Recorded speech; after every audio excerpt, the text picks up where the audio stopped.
Good evening. Welcome to the May 4th, 2026 Brookhaven Borough Council meeting. Please stand for the Pledge of Allegiance. I pledge allegiance to the flag of the United States of America and to the republic for which it stands, one nation, under God, indivisible, with liberty and justice for all. Please remain standing. Mayor?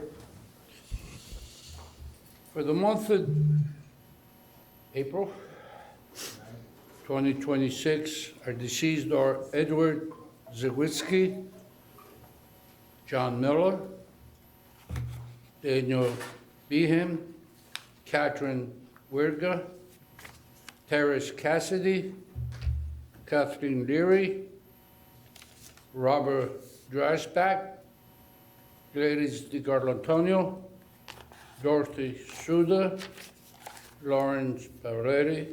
On behalf of myself, the council, and the member of Brookhaven, we wish to condolence to their family. Thank you. Thank you. Please stay.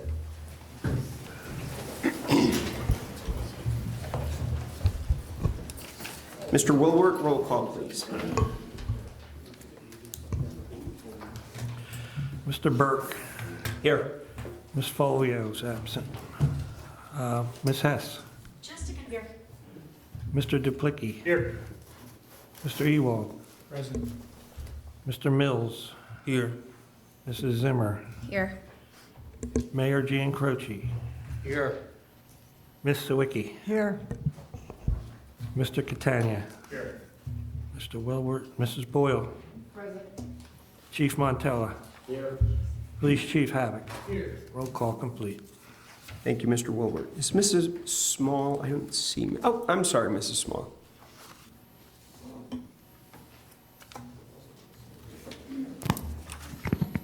Good evening, everyone. I'm here with my April report about Coburn Elementary. Our students in grades 3 to 5 have completed the state testing in ELA, math, and science. Our students gave their best effort and remained focused. Students were randomly chosen to win an effort ticket from each assessment room each day. The winners were able to play the Price is Right Plinko game and win a $5 gift card. It was quite exciting to see the students win different prizes from the borough, different $5 gift cards from the borough. A big congratulations goes to our Girls on the Run team for completing their season with a celebratory 5K run on Saturday, May 2nd. We are so proud of their hard work and perseverance. Mrs. Leahy's third grade class recently bridged the generation gap through linking learners and leaders. This meaningful program, developed by Mrs. Leahy, formerly Miss Cardwell, the students traveled to Truewood in Middletown to spend quality time with the residents, proving that age is just a number when it comes to friendship. Through the visit, the room was filled with lively conversations as students and seniors teamed up with various cognitive games. This heartwarming exchange offered a unique opportunity for our students to practice empathy and social skills while brightening the days of their neighbors. The visit was a resounding success, earning heartfelt thanks from the residents and their families and leaving our young learners with memories they will cherish for a long time. In April, we held our first kindergarten signing day to officially welcome the rising kindergarten students and their families into our district. The families who completed kindergarten registration were invited to visit their child's assigned school to take part in a special signing moment, marking the beginning of their Pendelker journey. This event provided opportunities for our kindergarten students, or future kindergarten students, to meet the kindergarten staff, connect with the building nurse, learn about before and after school care, and explore a school bus. Pendelco extends its sincere appreciation to all families who attended and participated in our new tradition. The district looks forward to continuing to build on these experiences and welcomes the class of 2039 in the fall. Also in April, our current kindergartners, AKA our little comedians, took the stage, and the result was nothing short of legendary. While the goal was for them to practice fluency and public speaking, the students ended up delivering a master class in comedic timing. Students confidently shared their best punchlines, showed off their hard work with their oral conversation, communication skills, and even scared myself and Dr. Steinhoff with a snake that jumped out of a chip can. We also have some engaging grade level experiences happening in the next few weeks. Second grade is working on public speaking while recognizing community leaders. Third grade is building public speaking skills through their upcoming Living History Museum presentations. Fourth grade is diving into entrepreneurship with Classroom City. Fifth grade begins their deep dive research and presentations with projects on individual countries. This week, we are thrilled to celebrate Teacher Appreciation Week. To show their gratitude, our PTL has transformed our school into a magical version of Disney World. Different areas of the building represent Magic Kingdom, Hollywood Studios, Animal Kingdom, and Epcot. And to top it off, the PTL is spoiling our amazing teachers and staff with delightful Disney treats each day. This is why I'm dressed like this. We all dressed in different themes, and there might be a costume Lion King arriving this week. Also, we have our chorus and art show Wednesday evening, followed by our band concert next Tuesday evening. This month is action-packed with engaging and fun school activities for our students, such as Garden Fest, Field Day, and some grade-level field trips. In June, we look forward to our 3rd through 5th grade award ceremony, kindergarten celebration, 5th grade moving up, a BMX assembly, celebration day, and of course, the last day of school is June 12th. Please follow us on Instagram at Coburn Elementary, ES, and have a wonderful and safe summer. Thank you. Thank you, Mrs. Small. Mrs. Small, I just also want to say, I know it's a little belated, but happy National Principals Appreciation Day this past Friday. And please extend, on behalf of council, to all the teachers, a happy National Teacher Appreciation Week. And happy National Teacher Appreciation Week to you too. Thank you so much. Thank you. Have a good night. Thank you. You too. At this time, the regular council meeting will be put on pause, and I will open up the conditional use hearing for 7 Brews Coffee regarding the proposed use at 4101 Edgemont Avenue. Our solicitor, Carl Ewald, will conduct the hearing. Thank you. Good evening. This is a conditional use hearing, and for members of the public who don't know what that is, a conditional use hearing is an application from a property owner or a tenant to install a new use on a property, and this is a use that has been determined already by the council that wrote the zoning ordinance in 2018 to be a use that would be permitted at the site as long as that they prove that they are meeting the objective standards of the ordinance. So the first step of the process is that the applicant will present its case as to why and how it meets the objective standards of the ordinance. If they do, if there's anyone here who is in opposition to this application, it would be the burden of the person, of that person at that time to show that there is a harm to the public health, safety, and welfare that is greater than that, of that which would be expected normally from this use. It is, and that harm justifies denial. The application is for a coffee shop. It's a drive-through coffee shop, so the use that's permitted as a conditional use is a drive-through restaurant use. So at this time, is there anyone, or we're going to ask about party status, and I just want to explain what party status is. Party status is for people who live or own property very close to the property that's asking for the use. It's an opportunity, if you qualify for party status, you would be able to be represented by counsel, by an attorney. You would be able to present witnesses and evidence, and you'd be able to cross-examine the witnesses and the evidence of the applicant. That is different from public comment. If you are a resident of the borough, there will be an opportunity at the end of the hearing for public comment, which any resident of the borough can do. But if you seek party status, you can present witnesses, and in the event that the application goes against your interests, you could file an appeal with the Court of Common Pleas and Media. Is there anyone here who is seeking party status? Could you stand and identify who you are? Hi, my name is Melissa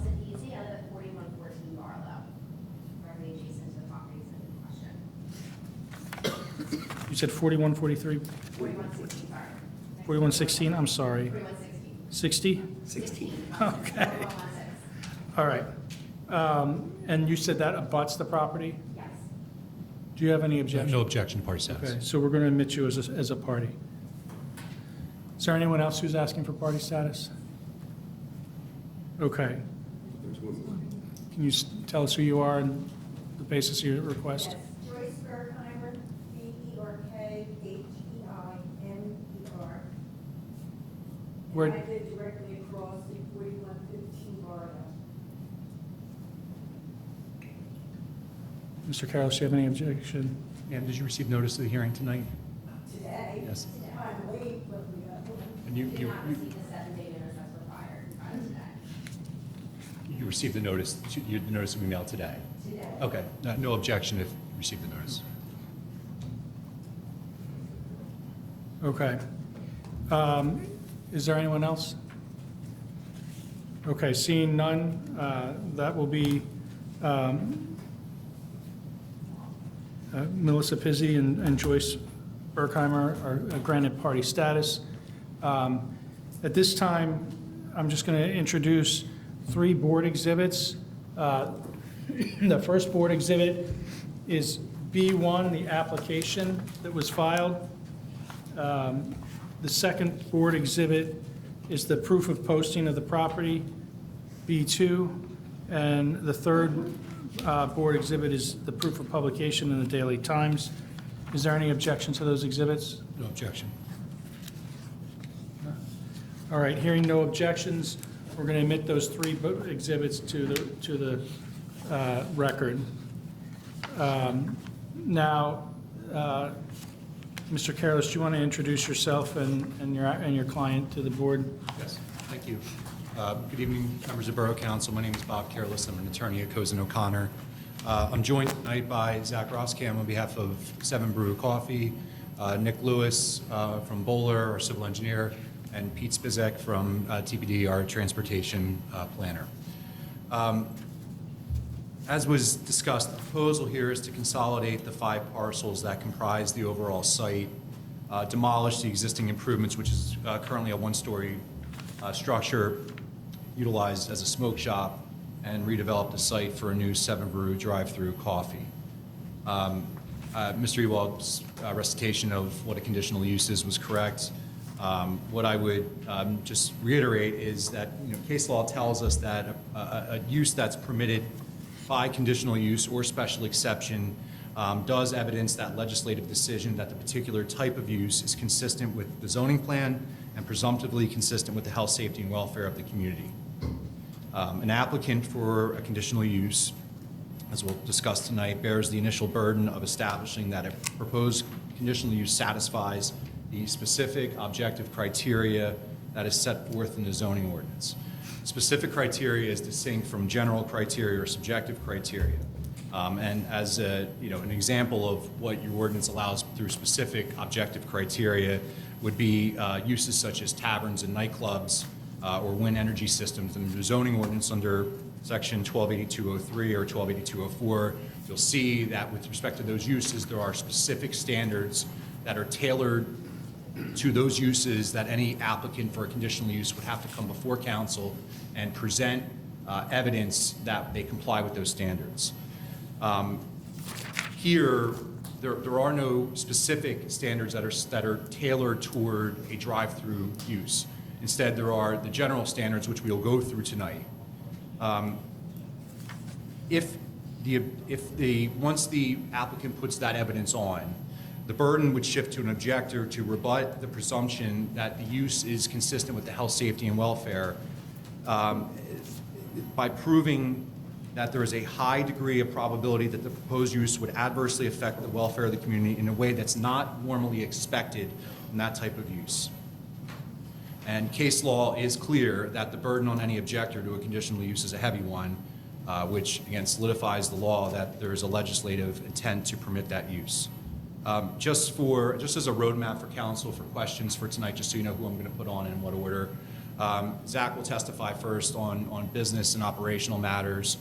Nick will come up and discuss some civil engineering matters, and then Pete will discuss traffic matters. So I imagine as you're cataloging questions in your head, just so you know which witnesses are coming up and when.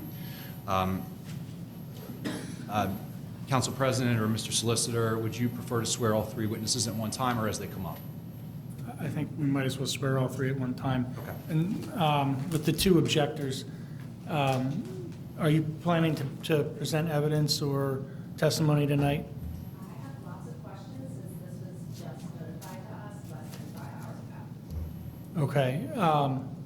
In case you want to give testimony, why don't we just have everyone sworn at once? Can you please do that?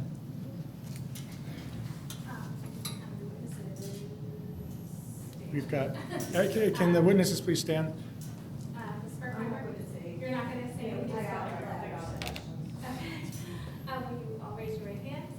Do you solemnly swear or affirm that the testimony you're about to give will be the truth, the whole truth? Where would you prefer the witnesses to sit? Microphone, I don't know if there's a second microphone or... There is a second. Yeah. Let's see.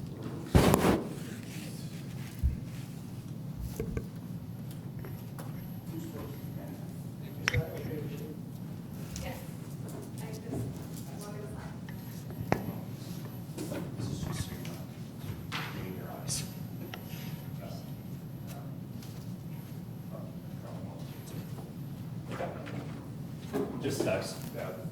Excuse me, I'm just making sure the objectors have copies of the exhibits.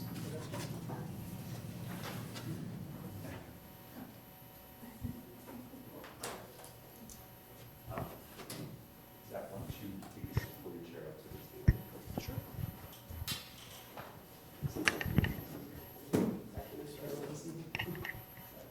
No, I'm saying, why don't you want to sit at the table so you can...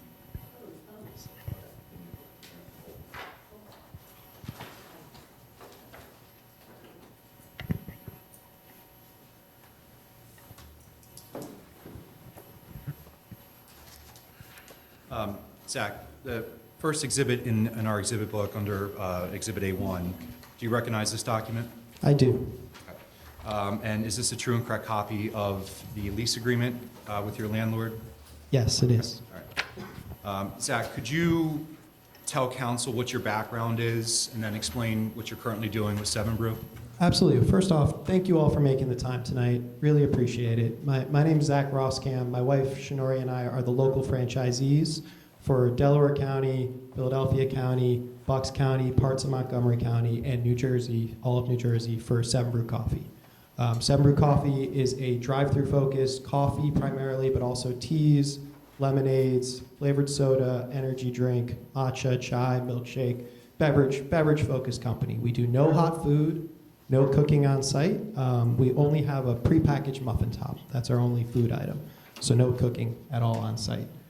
We are drive-through focused. We come to your car to take your order, and we come to your car to deliver your drink. We come to your car with an iPad, talk you through the menu, take your order, and then you get another interaction. Another person comes out and delivers your drink. We currently operate 6 sites across our markets. We have another 4 under development. We have 18 that have been approved, and about 30 signed leases and purchase agreements. Zach, is there a menu board that's associated with the use, or is it all done via direct engagement with the employee? We have 2 TVs underneath the canopy for mostly promotional purposes, but the ordering process is done via communication between the employee and the customer. So not ordering off a menu board. And if I were to come up and an employee were to take my order, can you take us through the next steps in the process? How does the order get inside for the beverage to get made? Yeah, so if I'm, say, your order taker, I come out to you, ask you how your day is going, take your order. I come out to you at the back of the line, take your order at your car. I then go to the next car as they pull in. Your order immediately transmits inside. They'll immediately start making the drinks inside the building. Takes about 2.5, 3.5 minutes, depending on how busy we are, and Pete will talk a little bit more about that. And then you'll get your drink at the front of the line. And there is, just to confirm your testimony, there is no preparation of food on site whatsoever. No hot food whatsoever, no cooking. The only food item is a prepackaged muffin top. And you mentioned the sites that you've opened or you have under construction. Once the site is open, do you stay in the picture to manage the sites directly? Absolutely. So my wife and I are the primary operators. So we are actively involved. We will be here. We're excited to be part of the community, excited to spend more time with everyone. Why did you pick the Brookhaven community for this use? We're really excited about being a part of the community. We always do look for sites with good traffic and good potential business, but we also think this is a really strong, beautiful community we'd love to be a part of. And once you are open, do you undertake any initiative to engage with the community through your services? Absolutely. So every time before we open a site, we go to the community, we give away somewhere between 10 and 20,000 free drinks to help introduce ourselves, let people try our product. We target schools, hospitals, local businesses, just to get to know everyone and to give back a little bit. We also then do an event called Caffeine for a Cause. That's a 3-day charity event. The first day is raising money for first responders, police, fire, EMT. And then the second and third day are local charities. We just did the same event in Egg Harbor Township in New Jersey. We raised just over $10,000 over the 3 days for those charities and first responders. And Zach, given your experience with these sites, would it be fair to say that the predominant users of the site are pass-by traffic? That's correct, Okay, yes. and we'll get into that with Pete, but you understand that to me, that's traffic that's already on the road, is that correct? That's correct. Now, with respect to the sites that you have opened, have those sites been under any similar constraints as the one that we're proposing tonight? Yes, so we have a very similar model everywhere. So very similar layouts, very similar constraints, very similar design. So in other words, you're not the operator of the 7 brews that are in the shopping centers that might be in Collegeville, for example. That's not your operation. We don't own that site, Okay. no. So it's fair to say that this is not a new endeavor for you in terms of managing a site, laying a site out, dealing with traffic issues and things of that nature. Is that correct? That's correct. What will the hours of operation be for the site? We open at 5:30 a.m., 7 days a week. Sunday through Thursday, we close at 10 p.m. On Friday and Saturday, we close at 11 p.m. Is that consistent across your sites, or is that specific to this site? That's all sites. Now, given your experience with these sites, when do you see, generally speaking, the most amount of users come to the site? What are your peak hours? It varies slightly by site, but it's typically mid to late morning is the peak, starting around 8:30 a.m. and going till around 11 to noon on a weekday. And then on a weekend, it's a little bit later in the day, starting maybe closer to 10 a.m. and going till around 1 or 1:30 p.m. And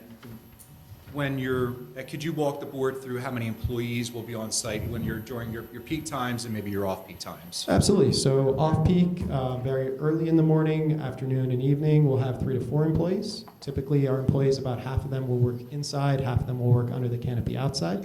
And then on a peak shift, we'll have 6 or 7 employees. Once again, about half inside making the drinks and half outside taking orders and delivering the drinks. Do your uses produce any noise? We play moderate music, but we don't produce any noise from the making of the drinks or anything from the business itself. Are there any odors or fumes that get exhausted out of the sites? Nothing outside of a little bit of coffee smell, but that's nothing crazy. Okay. Same thing, how about smoke, gases, or other air emissions? No hot food, so there's nothing really no emissions at all. Okay. Zach, if you were going to have Nick come up and talk about the zoning plan, but if you could just open your exhibit book to Exhibit A3 for a moment. And members of council we have, I gave you a larger plan so you could look at that. Nick, I don't know if you want to put the plan up on for the members of the public so they can see what we're talking about.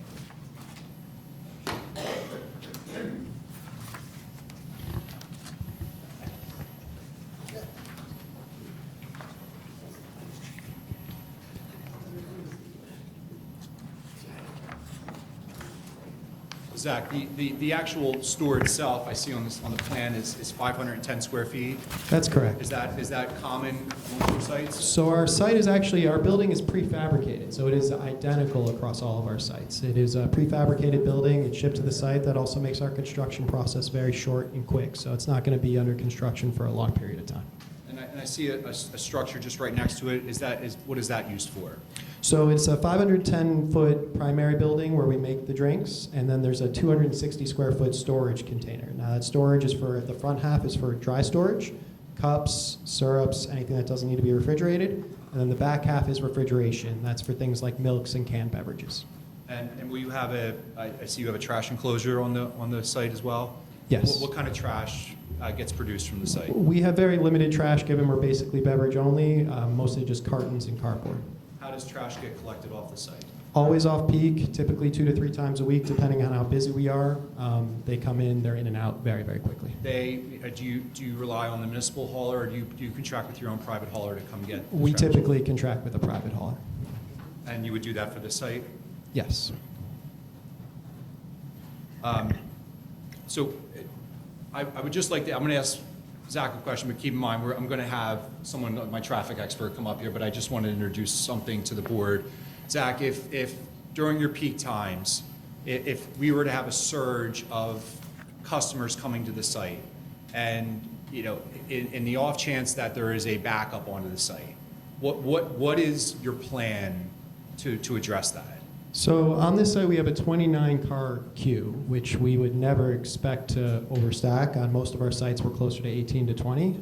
So this is a much, much longer queue than we typically see. But if that were to ever happen, we would shut down the entrances to the site and not allow any other customers. We would have, our employees are trained to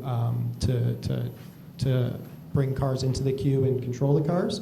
They would wave on anyone trying to get on the site and tell them we are a lot that is full. And if council were inclined to grant the conditional use tonight, we would agree as a condition of approval to implement that as a condition of our approval, correct? Absolutely. Members of council, I don't have any further questions for Mr. Roskam. I'm happy to ask. Yeah, I figured you opened up Yes. to questions here. First of all, I'd like to welcome you Thank you. to new business in Brookhaven. My question is to you, are the employee hired from Brookhaven residents?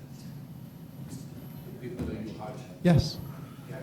We will put out a general hiring inquiry, and usually it's local people who apply and are hired. And we do hire typically about 50 to 60 employees. Now, most of them are working part-time, somewhere in the range of 15 to 25 hours a week. My concern is that you're not bringing employees from outside the state or outside the town. Your interest is that you hire local people. Correct, yes. Okay, thank you. Absolutely. I have a question. How many menu items do you currently offer? So on our stated menu, it says everything is customizable. So it's hard to say, so we have about 50 items listed on that menu, but each item has so many different combinations if you were to change the milk, if you were to change the sweetness level. So with all these iterations, we say that you can make over 20,000 different drink combinations. But at the end of the day, those drink combinations are very simple changes to those base 50 drinks. And what would you say on average would be the interaction between the employee taking the order or the customer? Roughly how much time or, range of time? If they're a new customer, it can be slightly longer, but it's typically about 30 seconds. Actually, I was taking orders earlier this week in Egg Harbor Township. That site just opened, so I was spending time there. Usually averages about 30 seconds, but if they're a new customer, it can be a minute or so. Anybody else on council have any other questions? Absolutely. You said that there's music played. Is the music played under the canopy or in the building? So their music is actually played in 3 different locations, and we can control the volume, so we can actually keep it to certain decibel levels. So there's music inside the building. There's music underneath the canopy on the driver's side, so that the cars can hear the modest music when they're getting their order taken, when they're receiving their order, if they have to wait a few minutes. And then there's also on the walk-up side, we call it. Okay, and what measures do you have in place to prevent that from, being over, going over the property lines? So there's volume control on our music. It can't be played too loud, and that's something we're happy to talk about. Okay, and you were talking about if in the event that you went beyond your 26-car queue, you'd shut off the entrance. How would you do that? So it's a 29-car queue. Just wanted to clarify that, and that's only to the edge. So you actually probably can get closer to 32, 33 by the end. But we would cone this off fully. We would not allow any cars in, and we'd station an employee there with a sign and have them wave cars on, not allowing them to wait on Edgemont. We would not allow that to happen. Okay. And the same thing on Barlow. We would cone off that entrance as well. And you testified that you're going to demolish the smoke shop building. Is there also a residence that you're going to demolish? There is. It's 5 consolidated lots. Yeah. Yes. And that's planned for demolition. Yes. And all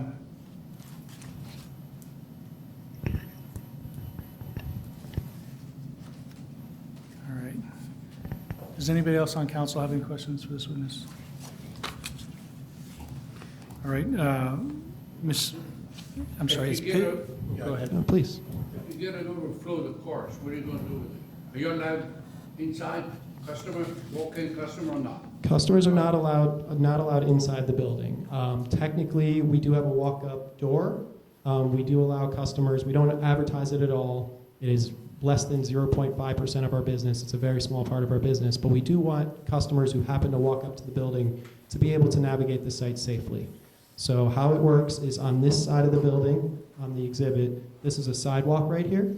You can walk onto that sidewalk, and someone will come out to you with an iPad to take your order at that sidewalk, and then they will bring your drink to you there. But it is a very small part of our business. So the customer is not allowed to come inside the property? The customer is not allowed, no public restroom, no public space, no seating. You're not allowed, I thought you're supposed to have a public bathroom. We don't allow anyone inside, so they couldn't So if you want couldn't the use it. customer has to use a bathroom, they can't use it? No. Huh. Been in business 50 years, I never knew that. Any other questions from You're lucky. council? Mr. Ewald, can I just ask one quick, the council president asked one of my questions that was a great question. I just want to expand on that for a moment.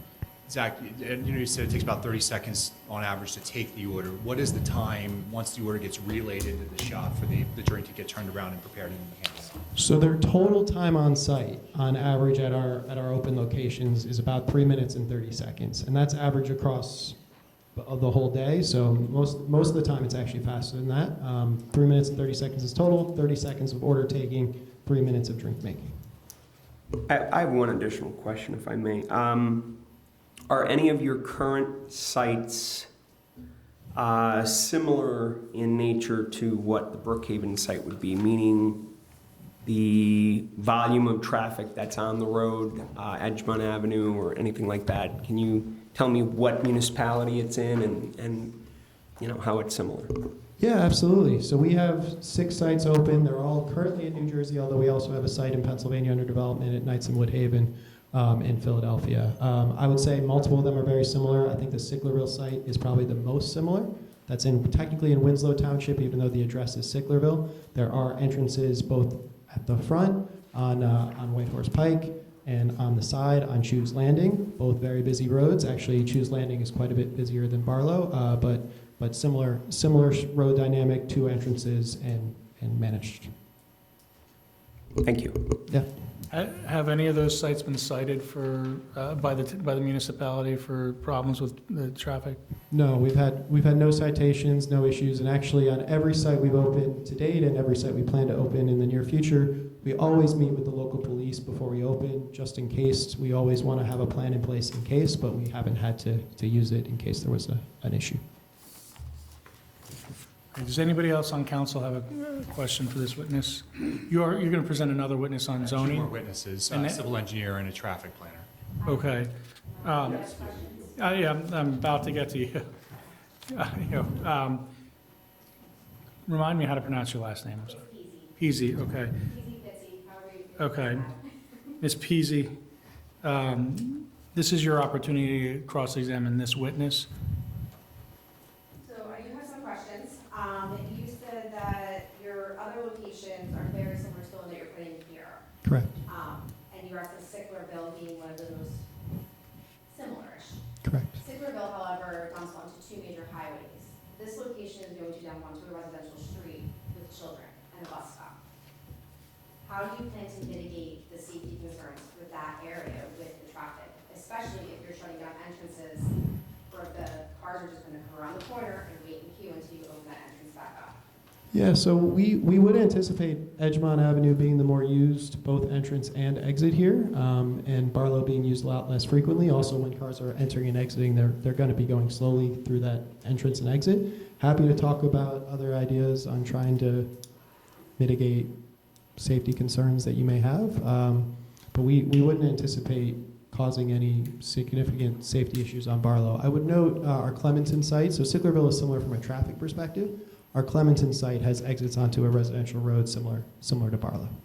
And have you had accidents within those areas where the cars are coming out? We've had no accidents on our site. And then have you done traffic analysis that can be shared with us for that? I'm assuming you're a traffic person going to answer that question, but you can bring it up in your testimony. Yeah, Pete, we can talk a little bit more about traffic. We have done a traffic study, though, on every single site we've ever done, and I believe they're all publicly available if you want to go to those applications. My other question for you in regards to the location of what you're tearing down, you're actually taking half of my shared driveway away, so I will not have a driveway? So that is getting fixed. That was a mistake that we didn't understand in the plans. Your driveway is going to retain. And then my other question I had in regards to what you were talking about, when you shut down those entrances and you start leaving people along, where do they go? I doubt people just drive by and like, well, we're going to Dunkin' because your turnaround time is the same as Dunkin' and Starbucks, and Dunkin' already dumps out on the Edgemont on a busy morning. So I don't know where they'll go. I'm not sure where those customers will want to go, but they're welcome to come back in 20 minutes once we've cleared the drive-through. We'd love to have them back 20 minutes later, but they have to go somewhere else right then. We won't let them stay there. that's fine. Yeah, I just feel like Brookhaven Council's going to have to really address this with the police department because the traffic on Barlow is already horrendously dangerous. People cutting through to avoid the light, but if it's a backup now because of their business, it's going to be even more dangerous for these kids. Understood. And we're happy to meet with the police and plan for all scenarios. That's all I have for right now. Thank Zach, you. one redirect question. Zach, would you agree as a condition of approval that the traffic management plan that would be implemented if council were agreeable to the conditional use is that your employees would not permit any traffic to sit on Edgemont or Barlow waiting for the site to reopen? Absolutely.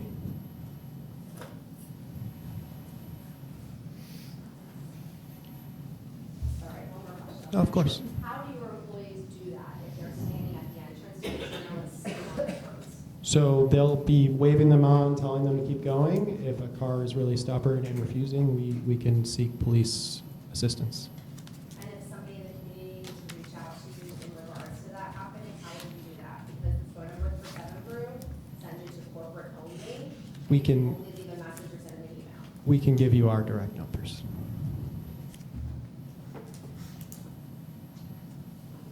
Just before you let them go, there is the matter of putting in the record the notice that was provided to neighbors. How are you planning to do that?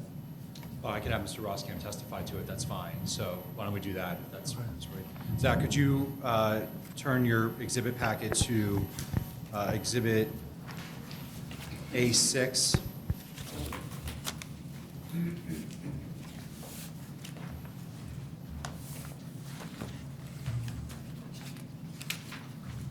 You're the book, Zach.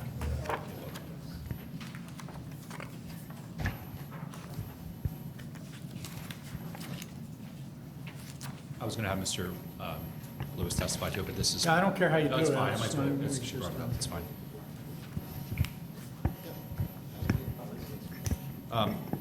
Zach, are you familiar with the requirement in the zoning ordinance to notify abutting owners within 10 days of the hearing?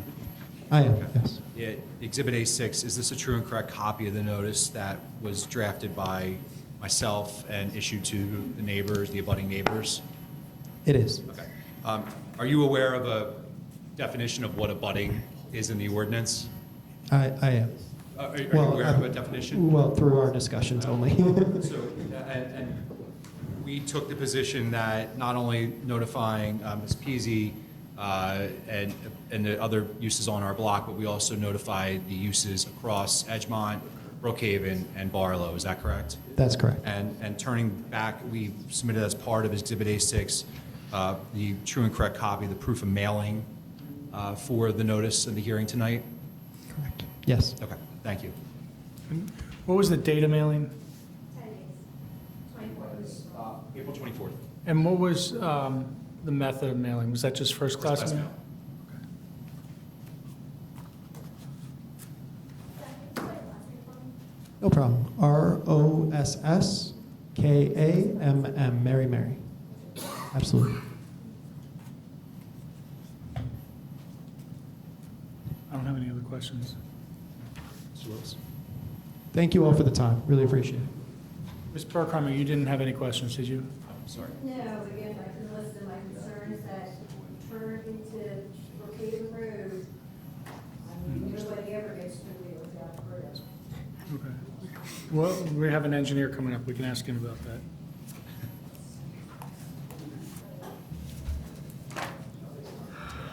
Sorry, I have one more question, Mr. Ewell. In regards to the notice, you said it's 10 days to notify the residents.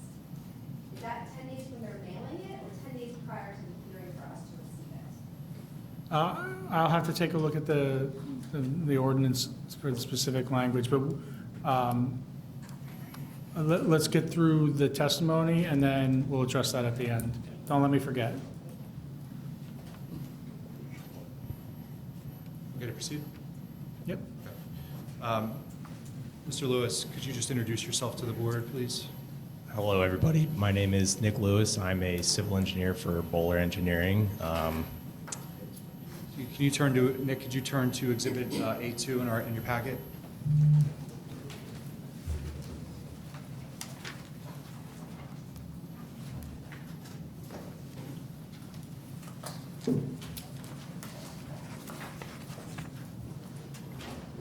Is this a true and correct copy of your CV? It is. Okay.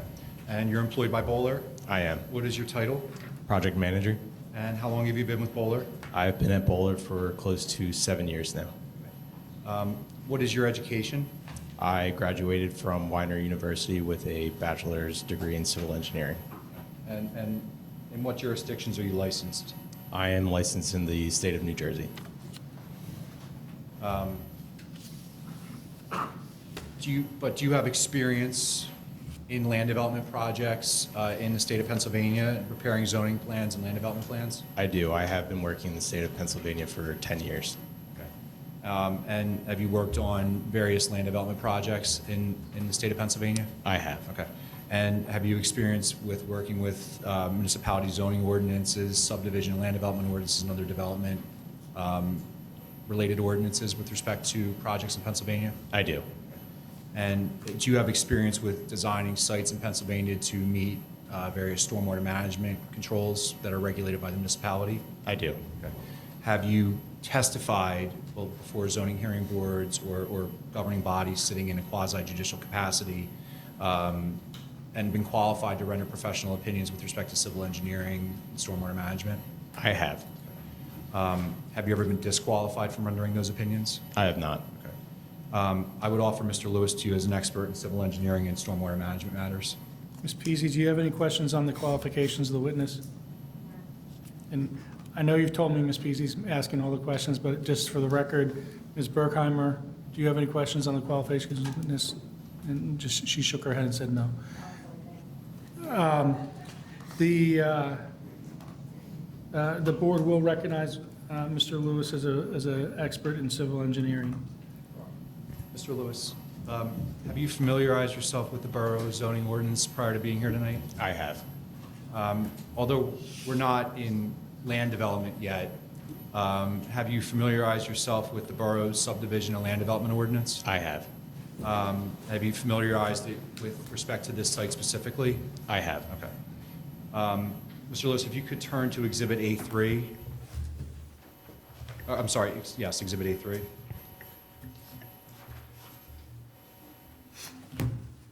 Is this a true and correct copy of the zoning plan that you've prepared, or how is it prepared under your supervision? It is. And Mr. Lewis, am I correct that at this stage, we are here to deal with the use of the property through this conditional use proceeding, and we are not at the stage where we have fully engineered plans for land development, is that correct? That is correct. If council were inclined to grant the use, that would be one of the next steps in our process? That is correct. Okay. We would have to file a land development application with the borough still. And if council were inclined to grant the conditional use, our plan also requires variances from the zoning ordinance, is that correct? That is correct. And they're identified on the plan? That is correct. With respect to impervious coverage and rear setback? As well as a landscaping buffer. And we, in connection with our process, we're going to appear before, we've submitted an application to the borough to be on the June zoning hearing board agenda? That is correct. Okay. And if the zoning hearing board were inclined to grant the variances, that would allow us then to proceed into land development, where we would submit our fully engineered plan that would have the stormwater management and other landscaping requirements that are under the borough's SALDO, is that correct? That is correct. Okay. And given your experience, that would also be at the time where we would present elevations and renderings of the site, is that correct? Correct. Although we're not in land development yet, have you gone through the exercise of analyzing the SALDO or the borough's ordinance with respect to stormwater management on the site? We have. Okay. Are we intending to meet or exceed the borough's requirements for stormwater management? We are. When we get to the land development phase of the project, we are anticipating installing a underground stormwater detention basin. Like Mr. Careless said, we are a little bit a ways from that, but that is our general idea at this moment. With respect to the improvements to the site, and you can make reference to the exhibit that's on the board and it's in the council's packet here, can you describe some of the overall site improvements that we can expect to see in land development? Yes, so if we're looking at the board that we have up here and in your exhibit packages, as it was spoken to earlier, there is an existing building, two existing buildings on the property, a residential home and then the existing smoke shop. That will both be demolished as part of the application, and then we would be proposing the 7 brew. We are maintaining the 2 points of access that are existing off of Barlow and Edgemont, and then providing 2 full queuing lanes that go all the way around the property. And then we also have call it a bypass lane, which would allow a customer, if they have already received their order, they can bail out early and leave the site. Additionally, we are proposing 9 parking spaces with 1 ADA parking space on the property, as well as some additional pedestrian access off of Edgemont with a crosswalk to the building. As Mr. Roskam has already stated, the majority of 7 Brews business is drive-through only, but we are still providing that pedestrian access as additional safety. Could you just speak a little more detail about the landscaping that we're proposing for the site? Yes, so although we're not in the land development portion of the project, we are still anticipating significant landscaping along the, call it, western property line. Again, this would all be submitted under the land development application, but we are proposing landscaping there as well as street trees along Brookhaven, Edgemont, and Barlow. Mr. Lewis, do you know what zoning district the property is situated in? Yes, this one is located in C1. It's a commercial zoning district? Correct. In your professional opinion as a civil engineer, do you believe that this use would be harmonious with the existing commercial area? It would. Okay. If you could turn, Mr. Lewis, to Exhibit A5, or excuse me, Exhibit A4, excuse me. Exhibit A4 in your packet.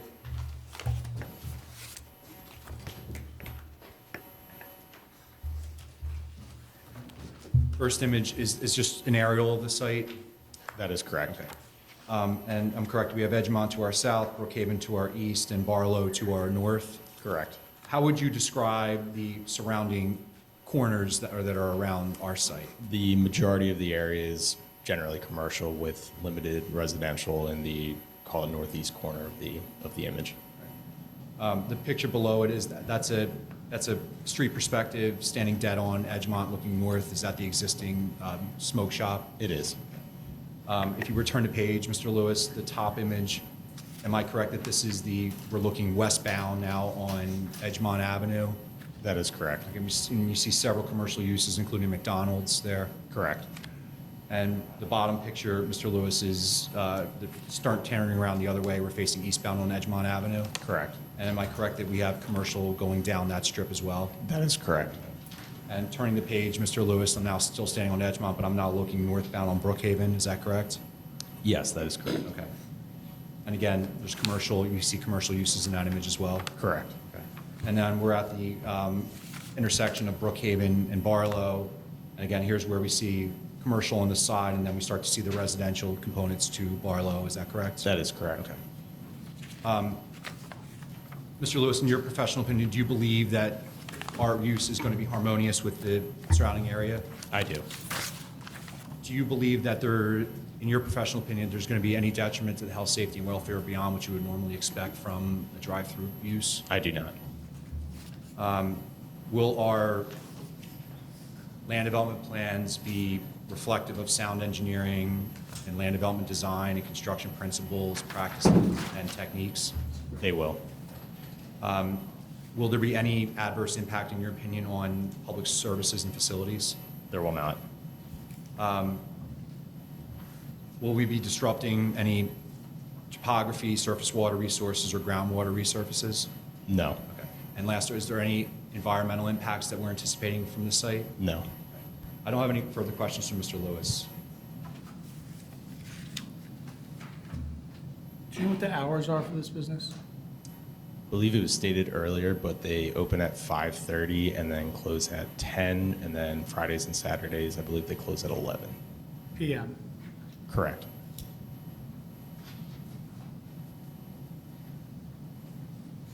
Can you go into a little bit more detail about what buffering you have for particularly the conflict with residential uses? So at this point, we are proposing landscaping area along those residential uses. We do have a preliminary landscape plan which shows trees. I'm not a landscape designer and can't really speak to the species of those, but we're happy to work with the neighbor and the borough on what those species would be to, make it the most beautiful as possible. And if the neighbor asks you for a fence, in addition to those trees, are you going to be willing to provide that? Yes.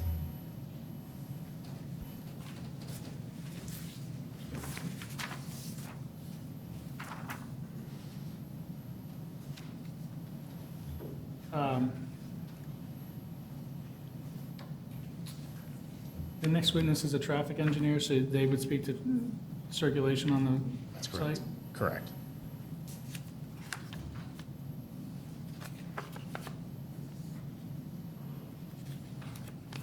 Does anybody on council have any questions for this witness?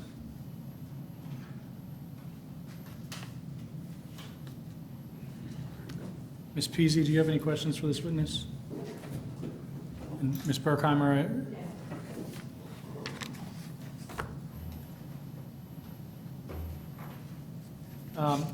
Can you describe what the lighting is on the site? We do have I believe we have one or two exist or proposed canopy lights, as well as a standalone pole light. We are intending to meet the ordinances for lighting on this property. Okay, and would you agree to shield that lighting so that there's no spillover onto the neighboring residential properties? We would.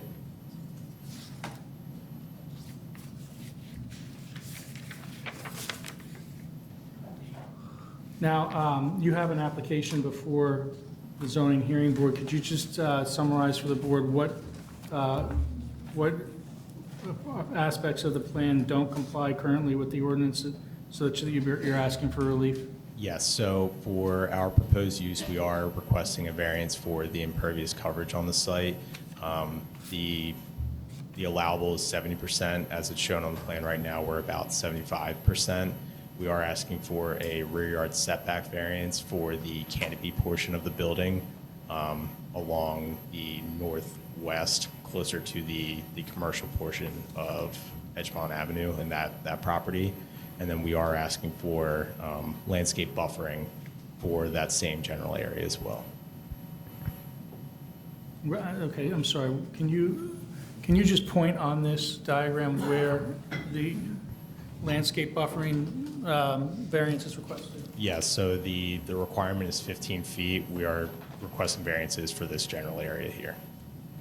Okay. That's going to be parking places? Those would be parking spots. He said 9. And where's the rear yard setback variance as opposed to which boundaries? It is from this property line here, and it is for the canopy right on the corner of the portion of the building within the variance. Okay, so it's the commercial property boundary with, that's just to the north? Correct. You're saying canopy? Yes, there's a canopy where your car will pull under. And Nick, we're measuring that the most restrictive because of the way the site jogs into the site. We don't have a perfect rectangle here. So we're Correct. taking it where the inlet comes in and then where our canopy juts out, and that's the setback itself. It's not the physical building or the structure in which the employees are. That's not necessarily what's encroaching. It's the canopies encroaching into that setback measured from the most restrictive side for our us, correct? Correct. We do have an irregular property shape for this site, so that is the basis of our zoning application. Sorry, Ms. Peasy, do you have anything? Okay. In regards to the lighting, is it on throughout the overnight, or does it turn off at the end of business hours? That's more of a question for Zach. And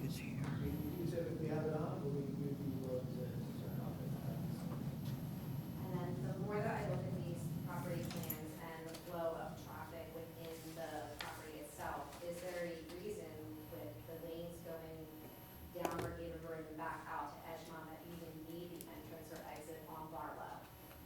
I think that's I'm gonna let traffic, can we let the traffic, would that be okay? Can we hold your question, Ms. Peasy? Thank you. Is that everything? Ms. Berkheimer, I just have to confirm. And nobody from council? Okay. I don't have anything for Thank this.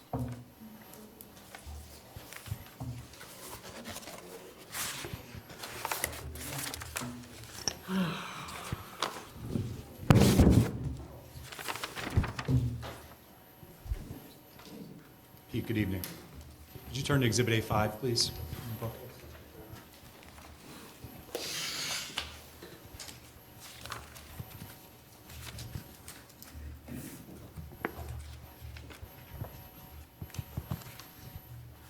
Is this a true and correct copy of your CV? It is.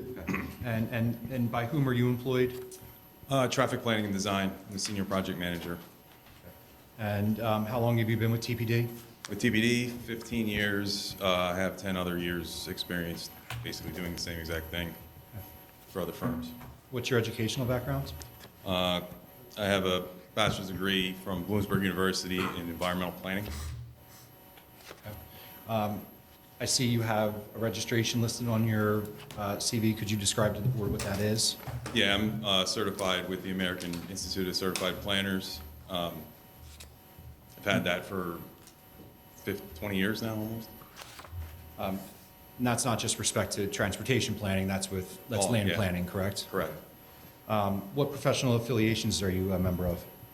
The American Planning Association, Institute of Transportation Engineers, and obviously the AICP. Okay. Are you familiar with the 7 brew operational model? Yeah, we're currently working on about 40 or 50 of these sites throughout Pennsylvania. And so therefore you have significant land development experience in the state of Pennsylvania? I do. Okay. In connection with any of the 7 brews that you've done or other projects, have you testified before zoning hearing boards and/or governing bodies sitting in a judicial capacity and been qualified to render professional opinions? I have. Okay. In connection with those proceedings, have you been qualified to render such opinions on, traffic, transportation planning? Yes. Have you ever been disqualified? No. Okay. Members of the board, I'm happy to go through more of Mr. Spizik's resume, but I would offer him as an expert in transportation planning. Ms. Peasy, do you have any questions on his qualifications, Ms. Berkheimer? Does any member of council have questions on the qualifications of this witness?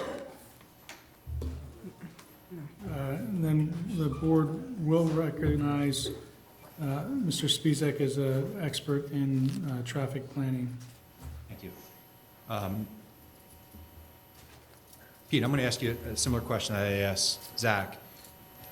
In connection with the 40 to 57 brews that you've worked on, have you worked on any such shops that have what I would call comparable or similar conditions to the site that we're facing now?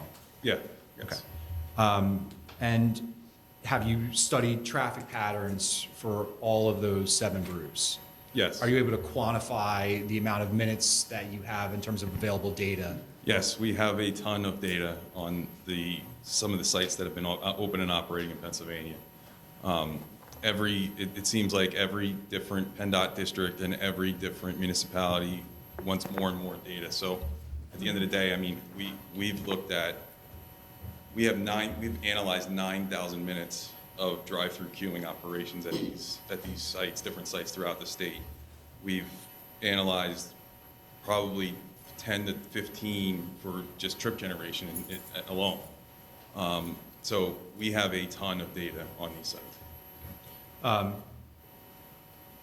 In connection with the project and our anticipated land development approval, are we required to work with PennDOT? Yes. Why are we required to work with PennDOT? Edgemont Avenue is a state road. Okay. Have we made any submissions into PennDOT? Yes, so we first scoped the traffic study, we made a scoping submission to PennDOT, confirmed that, got that approved. Then we also have done one round of a traffic study, made that submission to PennDOT, and gotten a review back from PennDOT at this time. And currently, we are in the process of addressing those comments and going to be resubmitting in the next couple of weeks. Okay. Mr. Ewald, I have a separate exhibit I'm going to mark as Exhibit A7. In the interest of brevity, I didn't want to give the board our traffic study, which is 500 pages. I know that, Mr. Miller, let me ask you, Pete, has the traffic study been submitted to PennDOT and the borough? Yes. Okay. In the interest of brevity, we have the executive summary of which I would like to mark and put in the record as Exhibit A7, which I can hand this out right now.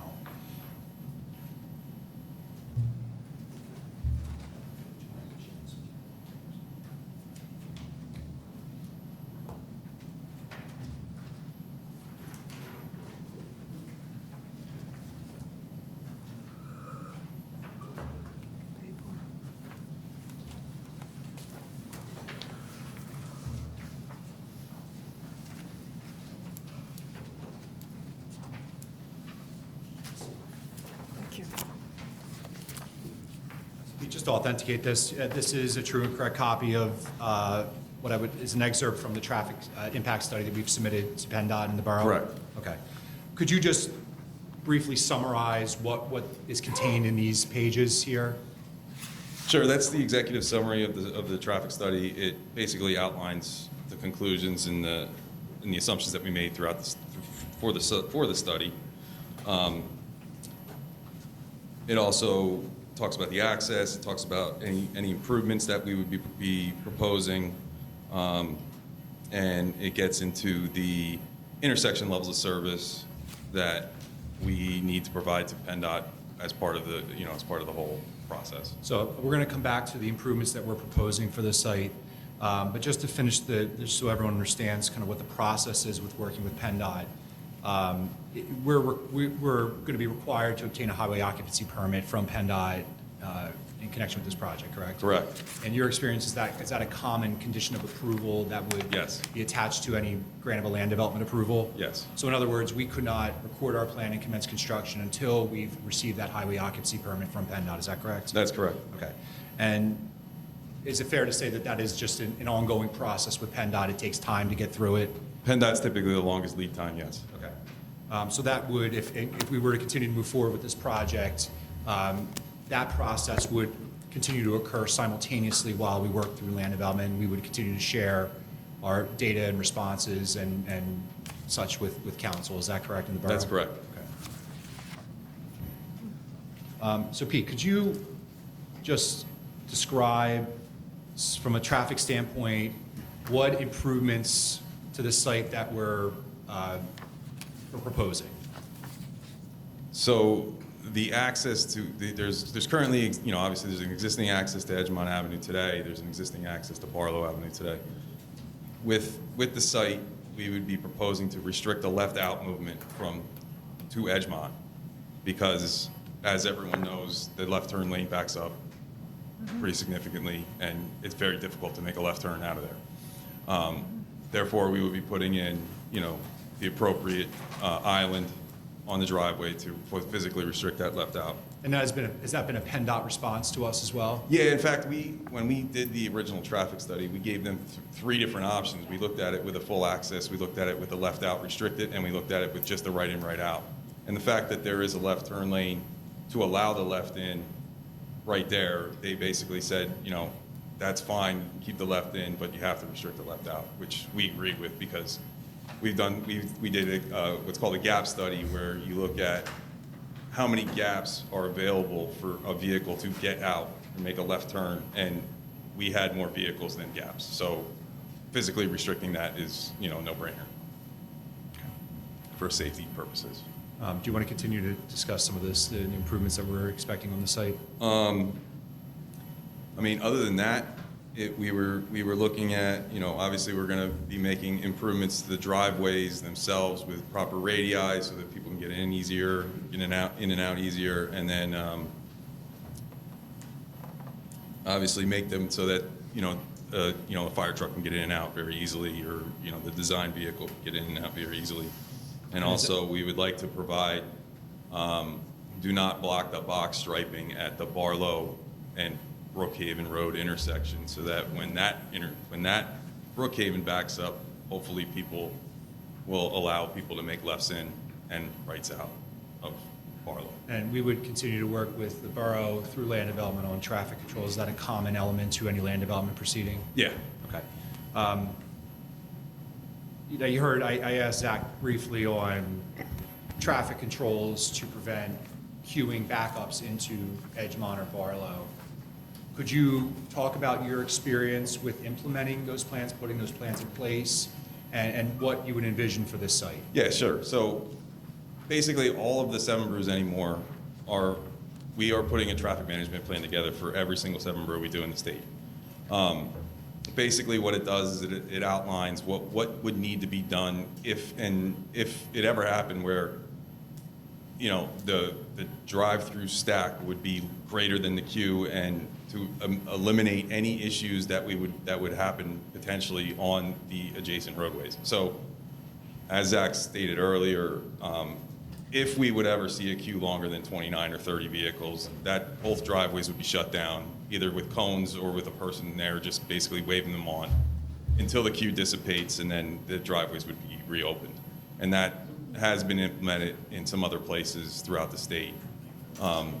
Also, the employees are trained, and I've seen this, employees are trained to move people up, because a lot of times you go sit in a drive-through and somebody's 30 feet behind the person in front of them. We got to fill that gap. So they're trained to make sure that people are getting pushed up so that there is enough space in the drive-through stack. How many in our queue proposed for this site? What is the capacity for the queue? 29. In your experience with the 40 to 57 brews that you've analyzed, could you give some testimony to the board? Are we likely to see a 29 queuing car based off the data that we have, the 9,000 minutes? So the data that we have, we looked at a few sites throughout the state. We didn't observe 9,000 hours. Now we looked at the peak hours of those times and the peak periods of those times. So we actually someone physically watched 2,000 hours or 2,000 minutes of drive-through stacking. And of those 2,000 minutes, there were only 8 minutes where 20 more vehicles were stacked in a queue, and no more than 24 were ever. And we got 24 in a Mechanicsburg site, and that was for 1 minute. So we don't expect there to be a queuing issue. I know in the first 90 days, there are hiccups here and there because new customers, it takes a little longer to get the order through. But what we've noticed is, in fact, the Mechanicsburg site did have a problem. PennDOT did reach out to us. It was mitigated, it was fixed, and they put a traffic management plan in place, and now we have not heard anything from PennDOT on that site. And we did count it, and it was, I can't remember what it was 25, 26, but then we recounted it at 90 days, and it was normal, it was starting to normalize. So that's typically what we've been seeing, is the first 90 days may be a little rough, but after that, it gets all worked out. So after that period of time when the site is, what I would say, completely operational and moving along, do you have any data on what the average time in to time out would be for any given site? I know they shoot for 2.5 minutes, but like Zach said, I think it's about 3 to 3.5 minutes per vehicle. Well, from order to get your drink. Okay. In your professional opinion, do you believe that the implementation of the traffic management plan that we've just discussed here tonight would prevent any impact, any queuing out onto Edgemont Avenue or to Barlow Avenue? Yeah. Okay. Do you feel that having the employees on site would provide a better condition than what you might expect from other drive-through restaurants that maybe provide That's one of made-order the food that would help internal site circulation? That's one of the benefits of this, where it's not your typical drive-through at your like McDonald's where nobody's walking around. Here you have people walking around, taking orders, managing traffic, moving people along. And the fact that we don't have a menu board with made-to-order food would also, in your professional opinion, help the internal site circulation and the flow of traffic within the site? Yeah, correct. So in your opinion, Pete, would you envision any condition that would be greater than what you would normally expect from any other drive-through No. use? No? No. Do you see any other impact to the health, safety, and welfare of the borough and the community greater than what you would normally expect from a drive-through use? No. Members of the council, we are happy to answer any questions you might have with traffic with Pete. And it's easy. Does anybody on council have any questions for this witness? Yes, you referenced the Mechanicsburg location that had a slight hiccup. Where was that located?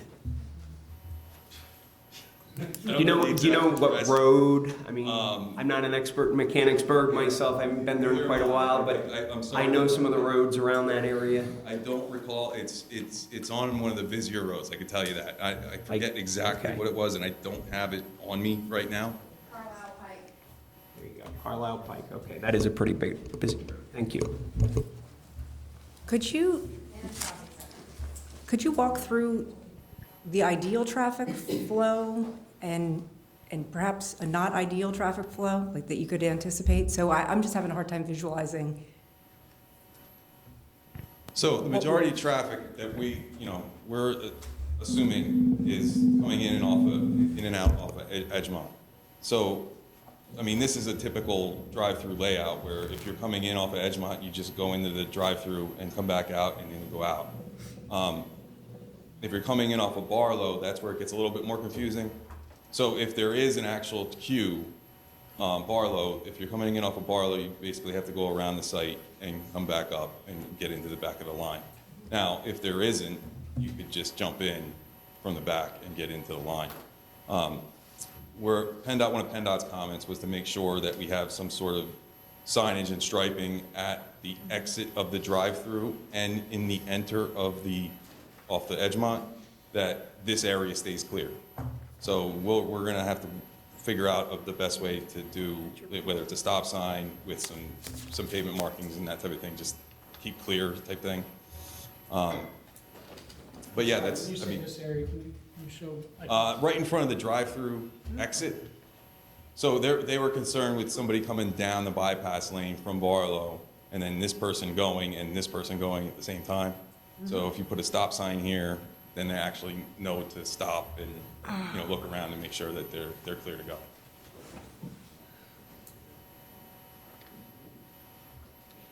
got a question. Coming off building, this morning, when you get to Edgemont Ave, now off Brookhaven Road, you must turn right or you can go both ways.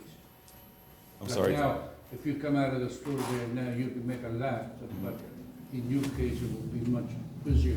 You would have to make a right. You cannot- No lefts out. Okay. Question, I saw your estimate for total trips during the average weekday. What is your average? I see the 1380. Is that around the average trips or is that? That was actually counted and averaged between multiple sites that are currently open. Okay. And my second question, is there a site that is connected to a residential street that has that level of traffic that you're aware of? I know that's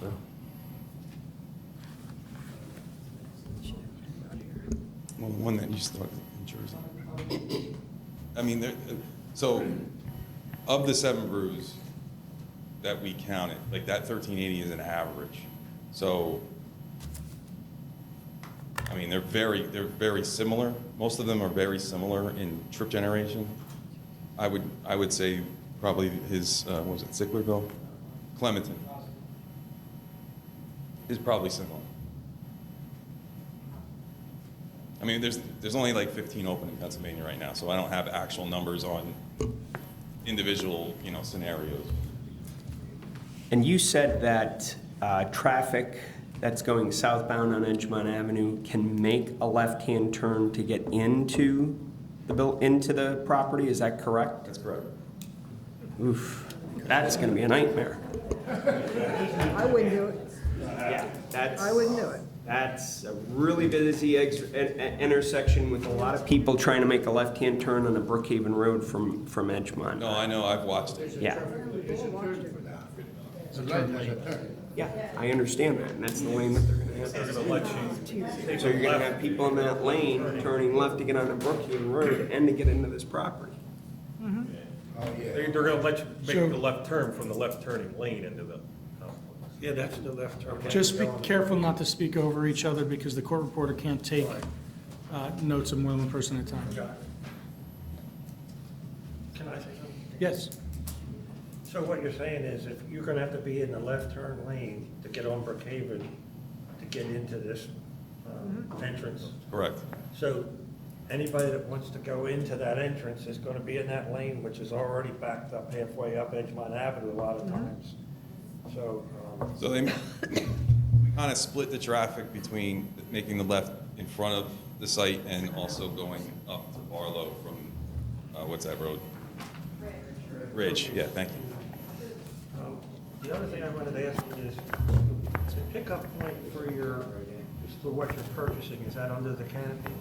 That's where you're gonna pick it up? Yes. It'll be right by there. So if you're pulling in from Barlow and you have traffic in both lanes, they're gonna have to go down the pass-through lane and then go left and come back into the line, is that correct? Correct. Okay, so that pass-through lane has nothing to do if somebody wants to get out of the line to get out of there. They'd have to wait till they get down to the end of the turn. It would be a shared. So they're gonna be making a left as some people are coming out. You said that PennDOT had a question about it? They had a question, they just said to make sure that there's traffic control there, whether it's a stop sign or pavement markings, that type of thing. Thank you. Okay. Thanks. I think you had said that he was going to kind of answer the question as why Barlow driveway was needed. I'm sorry, say it again. Why the Barlow Avenue driveway was needed. So, being that we restrict the left out onto Barlow, or onto Edgemont, excuse me, there's not a very good way to get back to the south. So basically, you're gonna have to make a right out and go all the way around and come out Barlow and then make the left onto Edgemont at the light. At the light. Yeah, and then also, for people entering the site, it would be easier for them to make the right on Barlow and make the left into the site than to go all the way down to the light and then come back around. But how do they get from the pickup area back to Barlow Avenue to make that turn? You have two queue lanes for ordering. Our average queue is roughly, what, 13-ish? That's more like 1,500 each day. Yeah. Our average queue Yeah, I would say say it's 10. There's enough stacking for 16 spaces, 16 vehicles before it would block the driveway onto Barlow. So people could go back around at Back peak times. through the ordering lanes. Yeah, to back get through the back ordering lanes to to get back. Barlow Avenue.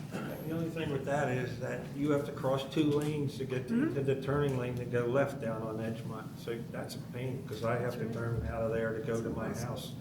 And people just don't let you in because the right turn to get on Edgemont is, on red. You can get going. Right. And so those cars will keep coming. It's really hard to get across. No, I was out there, I've seen it. Yeah, so. Yeah, we all have been out there. Yeah, that's gonna be a problem. Are you proposing any improvements to the traffic signal at Edgemont and Brookhaven Road? Not currently, no. Based on the results of the analysis. So you also have to while the site does generate, about 80 entering trips in the peak hour, in the AM and Saturday peak hours, about 90% of that is traffic that's already on the road. It's called pass-by traffic. So generally, the site doesn't generate a whole lot of new traffic into the area. It's all traffic that's currently there that's just going to get kind of dispersed into and out of the site. So say somebody's going north on Edgemont, they're going to make a right into the site, pass the site, go through it, and then make the right out and continue on. So it's somebody that's already passing by the site that would utilize the site and then continue on. Yeah, if they're coming from that direction, but if they're coming from the opposite direction. Right, the opposite direction is a little harder. And honestly, I think, talking to Zach, this site may not see as much traffic as some of the other sites because the access is a little more difficult.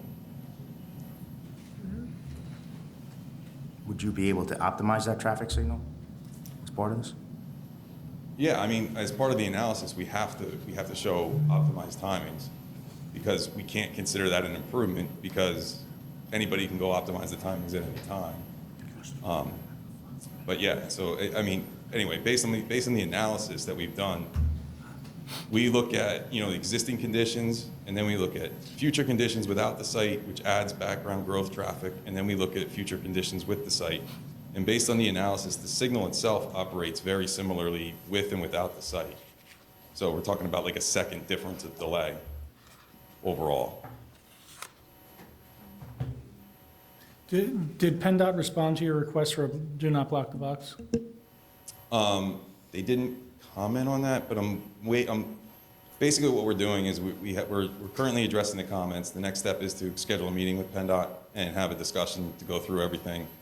And that will hopefully be occurring. We've reached out to PennDOT for dates, but they haven't got back to the schedule. Final question for me. When do you anticipate opening? PennDOT is probably the longest lead time. Okay, let's make it the longest. What do you think? Sometime in 2027. We're 20. excited. PennDOT typically, even though we're already one traffic study submission in, from start to finish with PennDOT is anywhere between 9 and 16, 15 months. We must want to open up the coffee shop. God bless you. Structurally, how are you going to prevent left out from? There will be an island put in the driveway to physically restrict lefts out. Now, PennDOT did say they would like to see a post-occupancy study to determine whether or not additional restrictions would be needed, whether it's a median down Edgemont to physically block that, which would then physically block the left end, so the driveway would then become a right in, right out. You would actually have a sign saying right-hand turn Correct. only going out on that. Correct. But it would also be designed, it would be like a pork chop island. I know what you're talking about. Yeah, yep. I have a question. So you could enter from Edgemont, making a left, you could get your drink, you could go out Barlow, and then you could make a right and then a left on Brookhaven?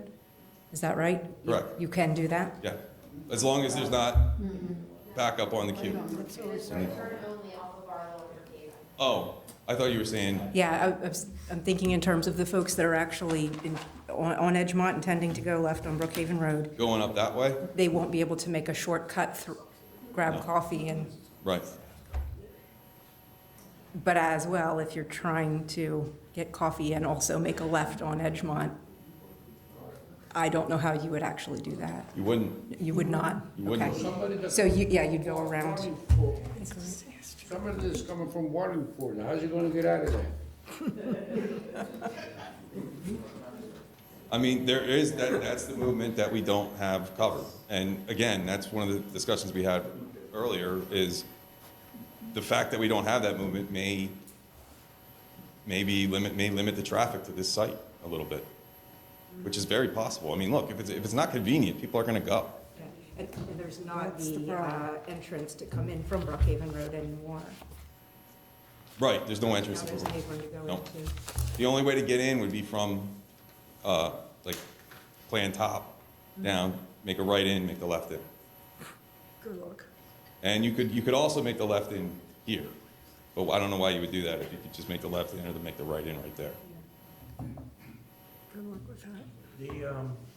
The curve on between Brookhaven Road and Edgemont Avenue heading what we call north, that's a real tight spot there where those two lanes are. You gotta be really careful when you're coming through there. Did PennDOT mention anything about moving the curve in a little bit towards the structure? They did not. They did not. Push you in. Pretty tight when you're trying to get through there. I think we've had, even a fire truck had a problem with that. You guys make a lot of work for our police department. You like tickets. I usually hug the curb when I'm going up that. That's all right. God help you. Does anybody else on council have any questions for this witness? Ms. Peasy, do you have any questions? So, in your professional opinion, since you've done so many of these studies, the egress out with the signs and the curb and everything, how effective are they truly? So, it didn't used to be very effective. PennDOT's made a lot of design requirement changes for restricting movements. They've asked for more robust curbing and just a better design to physically restrict the left out or any type of movement that we're trying to physically restrict. Obviously, there's no like left turn police, but the fact that it's very difficult to make a left turn there. Add in the fact that we're going to be putting in some physical restrictions to that and signage should deter people from trying to make that left out. When did PennDOT make those changes to the curbing and the angles? So I would say mid-2000s. I worked on a lot of Wawas also. They used to restrict left turn movements just with signage, and that would be fine. Like, you know, you've probably seen those signs coming out of Wawa where it's just like, no left turns between 7 and 9 and 4 to 6. That doesn't work. So then, as soon as they figured that doesn't work, that's when they started adding more physically restrictive things, designs that would physically restrict those movements. So those physical designs are in the Dunkin' Donuts, which is up the street a little bit already, since that was built after the mid-2000s, and it has no left turn sign, and still has people that turn left. So in your traffic studies, when you're doing the traffic study coming off of Barlow onto Brookhaven Road, did you take into account or count how many cars make a left from Barlow onto Brookhaven Road going towards Wallingford? Because that's quite a bit of a barrier there. I don't have the count right in front of me, but our count would have included that. So the way we count intersections anymore, it's not just somebody going out there and pushing buttons and counting. We have cameras that physically sit there, videotape the intersection, and then we send it to this other company that actually just uses an AI, and they count the intersection. We get the information back. I don't recall if there were any illegal lefts coming out of there. I think there were, because I think I remember seeing one. Yeah, oh yeah. It's really impossible to make a left over. Yeah. Edgemont Avenue coming out of that parking lot, because if the turn lane's full, and if the turn lane isn't full, there's two sets of cars in both lanes. So- Sorry, I was thinking of Barlow Ave, no left on Brookhaven going towards Bolingbrook. Yes, so I actually watched our video, and I saw one car, now I remember this. I saw one car come out, pull into this driveway, and then make the left that way. Yeah. I did see one car do that. The other question I have for you is in regards to your Mechanicsburg location. You said that there was some hiccups in the first 90 days. Mhm. And that PennDOT had to reach out to you in regards to the traffic mitigation. So as Seven Brew and your company in general, you did not notice those issues and mitigate them prior to PennDOT So reaching out? that's not his site, that's a different company, and we actually didn't work on that site. We have been working on Seven Brews and done a lot of them with PennDOT and that district specifically. So they reached out to us to see if there was anything that we could do to fix the problem. That's the only reason we got involved in that. We've never had any reach out to us about traffic issues yet. And then I know we have asked multiple times if there's other Seven Brews that you were involved with that lead into a residential community. You've given 3 or 4 sites. I looked them all up. They are either in shopping lot, like shopping center parking lot areas, or the 2 major highways. None of them lead onto a residential street. So the Clemens and Gloucester Township site has residential. We'll get that out there. The site in Sinking Spring near Reading, that has some residential pretty close by. In fact, right across the street, I believe. Rio Grande as well. Pretty close by, and actually dumping your traffic onto a residential street or 2 It's- separate things. Look at the Rio Grande site. That goes under Route 9, yes. Route 9 doesn't have an entrance. For- There's no entrance. Because the other ones you've given have all been onto either a shopping center area or onto 2 major highways. Yeah, go look at the Rio Grande. Sing Spring goes to, that's not. Right.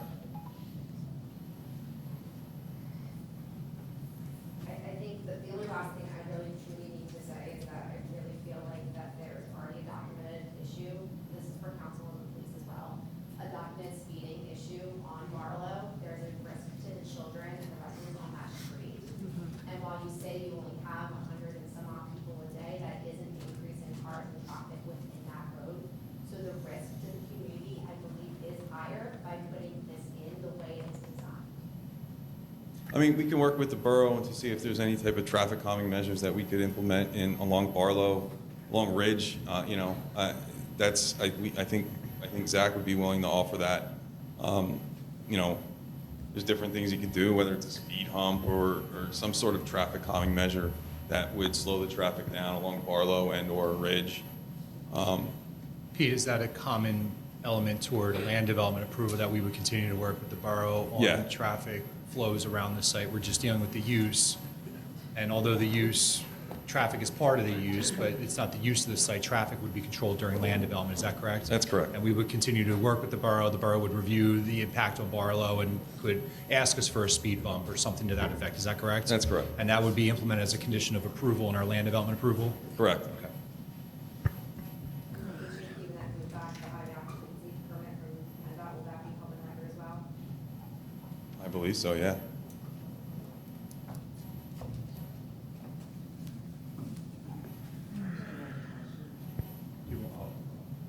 Hang on. So, I just didn't want. yeah, you'll have an opportunity during the public comment section at the end of the hearing. Do you have any, Ms. Peasy, do you have any more? Okay. Does anybody on council have any more questions for this witness?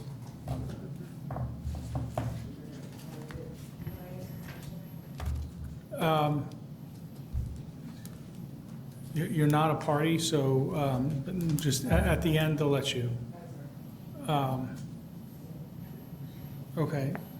Do you have any other witnesses you want to present? No, I was just going to make a brief closing when the time's appropriate. We can wait for after public comment, or do it now. It's totally the council's prerogative. Right, well, let's wait until after public comment, and also, but that rests your case.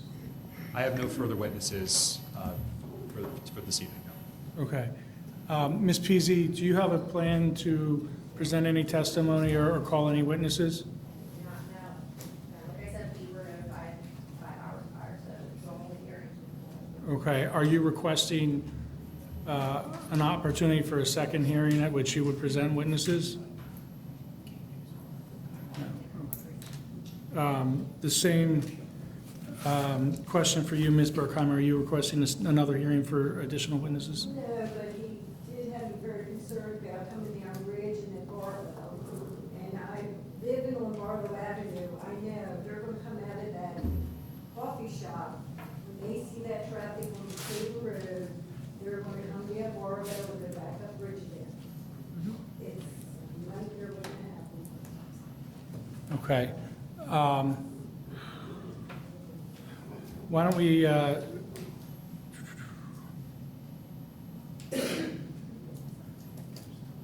we're going to open a period now for public comment for any residents or property owners in the borough. Public comment is limited to 3 minutes. This public comment period is only limited to this application. There will be another public comment period for any other items on the agenda. Is there anybody who wishes to address public comment on this issue? Right here, Charles Leslie. Yeah, they're gonna be coming, yeah. Yeah, he's coming right now. Yeah, you're right. Good evening, council. Everybody else that's involved with the coffee shop. Can you say No, your name just- again? I'm sorry. Charles Leslie, 703 Cambridge. These people don't live here. I'm all for the coffee shop, don't get me wrong. Where's the guy with the traffic study? You ain't got a clue, buddy. No disrespect. They're coming northbound, I know. the northeast lane, or that corner, if it doesn't get reworked, the entire corner, pushed back 6 or 7 feet, it's not gonna work. Again, I'm all for the coffee shop, but it is a diminishing corner there, like John said. It will push you over, Yes, it will. okay?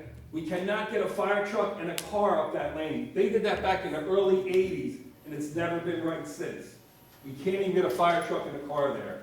And the traffic backs up any given day, and now you're gonna have people turning into their coffee shop. Not gonna work unless they rework that entire corner. And I'm sure Mr. Catania knows that. Anybody traveling northbound, you will be pushed in, and the traffic comes to a halt without anybody turning in. So that's my comment. And again, the traffic is, And you're correct. Barlow Avenue, there's a lot of children back there now. But PennDOT has really got to take a look at, we all know PennDOT are the worst roads in the United States. That's a gimme, everybody knows that. He's shaking his head. They are the worst roads in the United States, are PennDOT roads. So unless PennDOT actually comes out and gets with our borough engineer and your engineer and reworks that entire northeast corner, it's not gonna work, especially with a fire truck. Especially on a Friday night, trying to come through there with a fire truck. Just saying, I'm the fire marshal of the town. So, safety is the key here, people. I know. Everybody I sitting know. up there, safety is the I know. key to our residents. Thank you. Thank you. Thank you, Mr. Leslie. Tom Dykes, 305 West Brookhaven Road, Can you spell your last name for me? DYKES. That's what the board was thinking. Question comes on the lights at the corner. People coming from Wallingford have a green arrow when people on Edgemont are turning left on Edgemont Avenue. So that's a continuous traffic line going through there. As soon as that's done, traffic off of Edgemont Avenue going north comes straight across. While that's going on. When Brookhaven Road, on the west side of Brookhaven Road, what you call south, coming up towards Wallingford, we have a left-hand turn lane going on to Edgemont Avenue. You can get at most 3 cars through before that light changes. And then you have to wait, so it backs up that way. And the people who are coming out of the other side of Brookhaven Road, even if the light turns back to red again, they keep on going. So there's going to be 2 sets of traffic trying to go, and pulling in directly into Edgemont Avenue, onto your property from Edgemont Avenue, or coming out is going to be a problem. I see that there. The other issue that I saw that's coming up is SEPTA has a bus stop right next to the beer distributor, which is right at the end of your driveway. And they stop there. it stops, and it stops anywhere, depending on how many people get on or off. It can be anywhere from 30 seconds. I've seen it sit there for 3 minutes. You've got everybody trying to get out of that place and all the traffic and everything else. It really backs up. I live farther down Brookhaven Road. Right now, there are times, especially in the morning, when people are trying to make that left-hand turn on Edgemont Avenue, the traffic backs up past me, and I'm 3 blocks off the avenue. So it's going to back up even more if you do that. I don't have a problem with a coffee house or the coffee shop. I just think we need to figure out some other things going on there. Some other way of getting people in and out. I think that's an issue. Thank you. Thank you, Tom.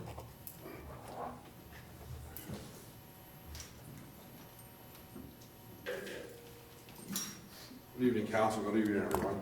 John Kudzinski, 5200 Hilltop Drive. Please spell your last name. K-R-U-P-I-E-N-S-K-I. Just to reinforce what Tom said, coming from Edgemont Avenue heading towards Parkside in that left turn lane, especially early in the morning or in the afternoon, that traffic backs way up.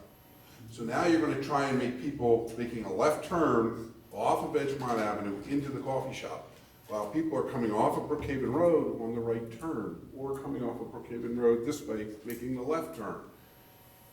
That traffic backs up as it is now, but just think about it. If somebody's trying to make a left and waiting while the light's green and there's nobody in front of them because everybody else wants to make the left going down Brookhaven Road, and this person's waiting to go into the coffee shop while they're backing up all the traffic here. And I don't know how many of you had the fun at the Dunkin' Donuts when they're trying to make that right in the Dunkin' at certain times of the day where it just backs right up Edgemont Avenue. And in the opposite direction, coming from Parkside towards Brookhaven, where the double yellow line is the turn lane, you have 2 or 3 people there waiting to get into Dunkin' Donuts, while you have 3 or 4 people on Edgemont Avenue waiting to get into Dunkin' Donuts. It's going to be the same thing at this corner. It's a super busy corner, and I just don't see how they're going to do this. And putting the no left turn in is great, but here's the problem.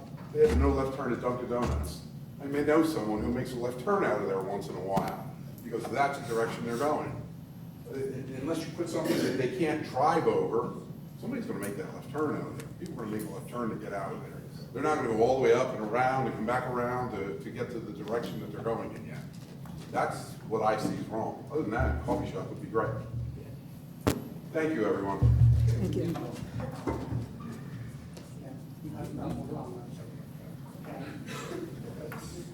Question for you on people Sorry, coming. name again, sir? Tom Dykes. Just gotten their coffee. They're coming out. How much space is between the canopy and the drive and the street? Approximately.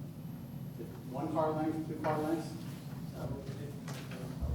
Probably 2 to 3 on Okay. top of my head. So with traffic going up and down Edgemont Avenue, and people trying to get out, you're gonna back up your line before they get the stuff there. So your queue is gonna get even longer because of people trying to get out of the store, out of the property. Just thought about that. Is there any way to turn the store the other way around so that we receive our coffee at the other end, so it gives a longer line coming to Edgemont Avenue? Just a thought. Is there, okay. Hi, Dawn Kloss, 167, pardon? Can you spell your last name? C-L-O-S-S. Okay, I live on Virginia Avenue, and I know when Edgemont Avenue gets all backed up, they cut through back there. We get lots of cars that go flying down the street and slam on their brakes because the park is there, and realize, oh, we can't get there. And sometimes you get a jam. So how bad is this gonna jam that up down there?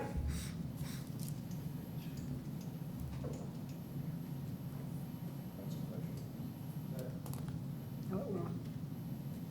Totally silent. Thank you. Thank you.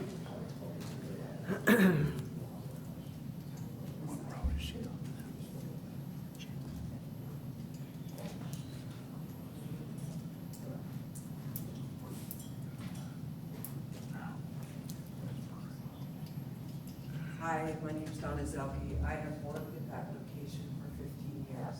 I have watched the traffic out the window. I see the backups when they come and go, but it's only at certain times. You're gonna have it during morning traffic.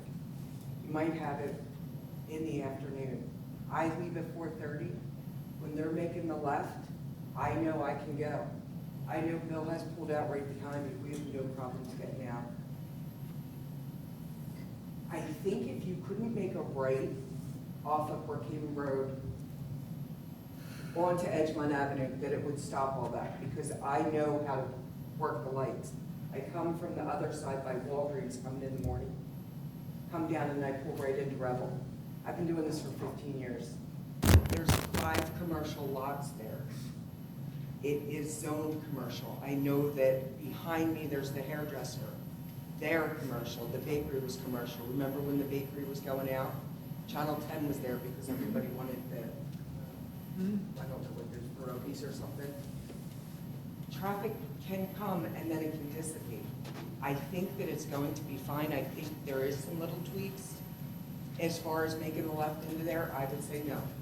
I tell my customers now, I tell them not to make a left there, to come off Edgemont Avenue, coming from like, I'm not good at north and south.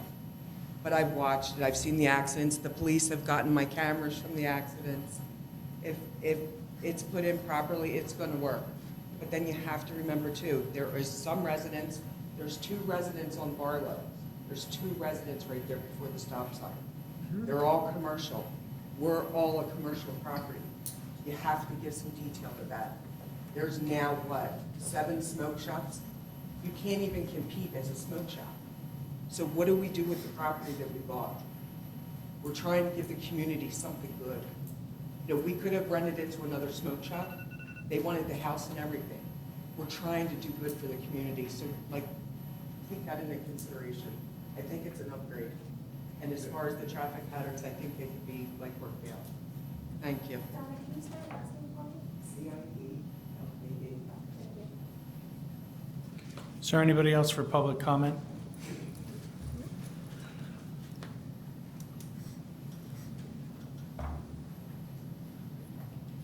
Hi, my name is Maureen Fayes. I reside at 4215 Barlow Avenue. F-E-Y-A-S. I have a lot of concerns with this type of business going into the area. Right on the corner of Ridge and Barlow, we have a bus stop currently located there that picks up children from elementary school, middle school, and high school. With the amount of traffic coming into that area, we are putting our students in some jeopardy there. There is currently a stop sign. People very rarely come to a complete stop at that stop sign, mostly veering through to try to make the left on the Ridge to come out to Brookhaven Road. Personally, myself, from living in the area, the congestion has gotten horrible over the years. When I leave for work in the morning, I come out onto Ridge, and very rarely can I even make a left-hand turn onto Edgemont Avenue. I have to go back through the neighborhood, come out here to the light, make a left-hand turn, and then even when I do get into the turning lane, I might have to wait 4 or 5 lights before I can even get onto Brookhaven Road. So I do have a lot of concerns with this, and I appreciate you taking this under consideration. Thank you. I want to ask our police chief to put an officer there when the kids get off the bus. Our chief? I would Thank do you. that. A little bit more, but that always helps because people don't stop for no, the bus stop as it is. I'm all for the kids, son. I'm all for the kids. Thank you. Is there anyone else who wants to make public comment on this application? All right, seeing none, we're going to close public comment. And each of the parties now has an opportunity to give a closing statement if they wish.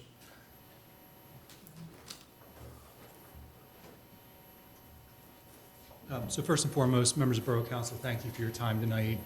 Members of the community, thank you for taking the time out of your night to be here and speak on this application. I think I speak on behalf of the applicant when I say we hear you. This is a process. This is not, if council were inclined to let us move forward with the use of the property as a drive-through coffee shop, this is not the last time you all will hear from us or see us. This is not the last time you all will hear from us and see us. If anyone has followed a land development application in the borough before, this is a process. We will be required, as a condition of the land development approval, to comply with Mr. Catania's review letter, with a review letter that's issued by the fire marshal, with a review letter that might be issued by your police chief. We will be required, in order to record the plan of procedure construction, to comply with those letters. This is in a process with you all. You will come back if we are allowed to move forward to whether zoning hearing board application. You can attend that hearing and testify and speak on behalf of the application with respect to the site plan relief. And as we go into land development and we continue to evolve with the traffic and the other concerns that have been raised tonight, we will continue to listen to those, work together to come up with a plan. I know from having represented Mr. Roskam and his wife on other applications, this is not intended to be shoved down your throats.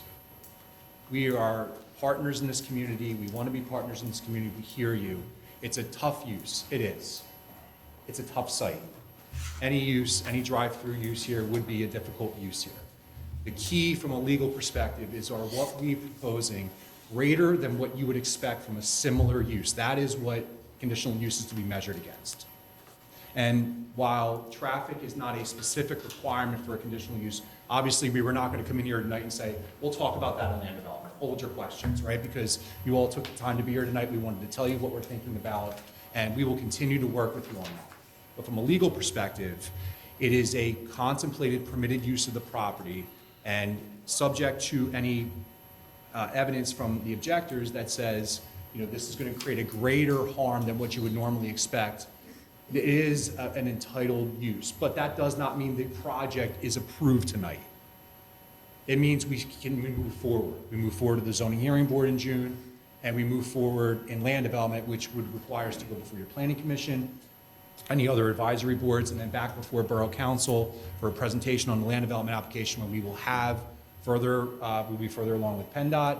We'll have review letters from your fire marshal. We will be required to demonstrate to the satisfaction of the fire marshal that there's safe emergency circulation within the site. Same thing with your police department. We will continue to work with your police department. This is, I know it's hard because we're very early in this process. So I would encourage you to be patient with us. We will continue to work with you. And again, thank you for everyone's time tonight. I know it's been a long hearing. We appreciate everyone's indulgence, appreciate everyone's feedback. We knew this wasn't going to come in and everyone's going to be smiling and say there's no issues, but we're here to tell you we hear you. We hear you, and we will continue to work with you. Thank you. Thank you. Ms. Peasy, do you want to give a statement? So I just want to be clear, I'm not here to oppose new business in Brookhaven. I think that development in our community is essential for us to grow in Brookhaven. I have watched it grow. I've been a resident in the area since I was born. My grandparents grew up here, my parents grew up here, like we are Brookhaven through and through. I'm more here though because I live on Barlow, I walk the street, I watch the kids at the bus stop. I see the people that speed down the street every single day, and they avoid the light already with the current traffic that we have. Respectfully though, the people that presented here tonight, you do not live here. You are not part of this community. You put up fancy cameras, you watch footage, you do not live this day in, day out. You do not have children here. You do not hear the car accidents on Brookhaven Road and Edgemont. You do not hear that happening. We do, we live here. And I understand that traffic volume alone may not meet the threshold for denying a conditional use application, but public health and safety does. And when you have a residential street with the speeding problem, the school bus, the kids, adding significant drive-through traffic to that equation is not a traffic inconvenience. It's a general safety risk to our children in our community. So I'm asking council not to deny the application outright, but to attach meaningful conditions to protect Barlow Ave, the residents, and restrict drive-through access from Barlow on the back end there. Require pedestrian safety assessments specific to our street and put teeth into approval. Don't just approve this to approve it. Because if it goes through without those protections and something happens to a child or a Brookhaven resident on that street, everyone here is going to be responsible for that. Thank you. Ms. Burkhammer, just to clarify, do you want to give a statement? No, unless it's illegal. Thank you. All right, with that, we're going to close the public hearing on the conditional use application.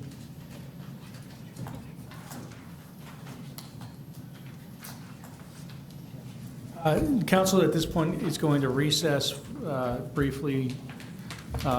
We will be back. All right. After that brief recess, council's back in session. We're going to announce that on June 1st at the regular council meeting, we will be rendering a decision on this application. And, so there won't be any additional evidence. Evidence is closed in this matter. Council's going to take a little bit of time to render a decision on this. So if you want to see the vote, the public vote on the decision, this show up at the June 1st meeting. Mr. Careless, just for the residents, do you know the zoning board application that you have? Is there a date for a hearing on that?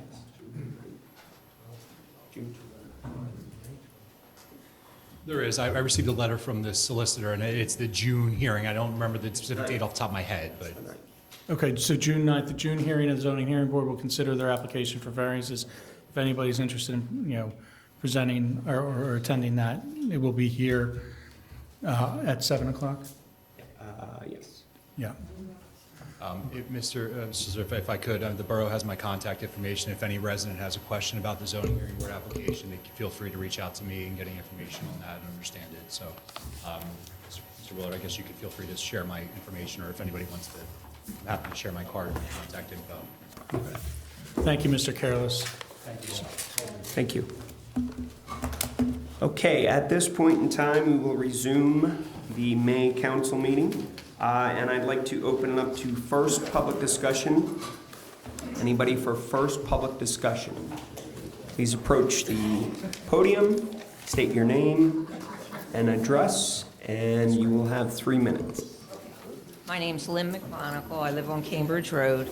Last month I was here talking about the rusty fence in Memorial Park, and 2 days after the meeting, Public Works was there and removed it. So on behalf of all the two-legged and four-legged residents of that area, thank you very much.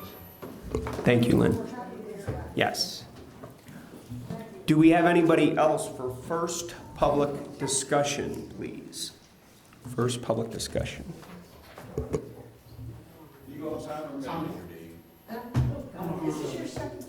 This is something different. Okay, Mr. Dykes, whenever you're ready. Tom Dykes, Brookhaven Road. What I'm coming up about is the Arlington Park, the section that comes down to Brookhaven Road, that area there. I was talking to the neighbor who lives next to that.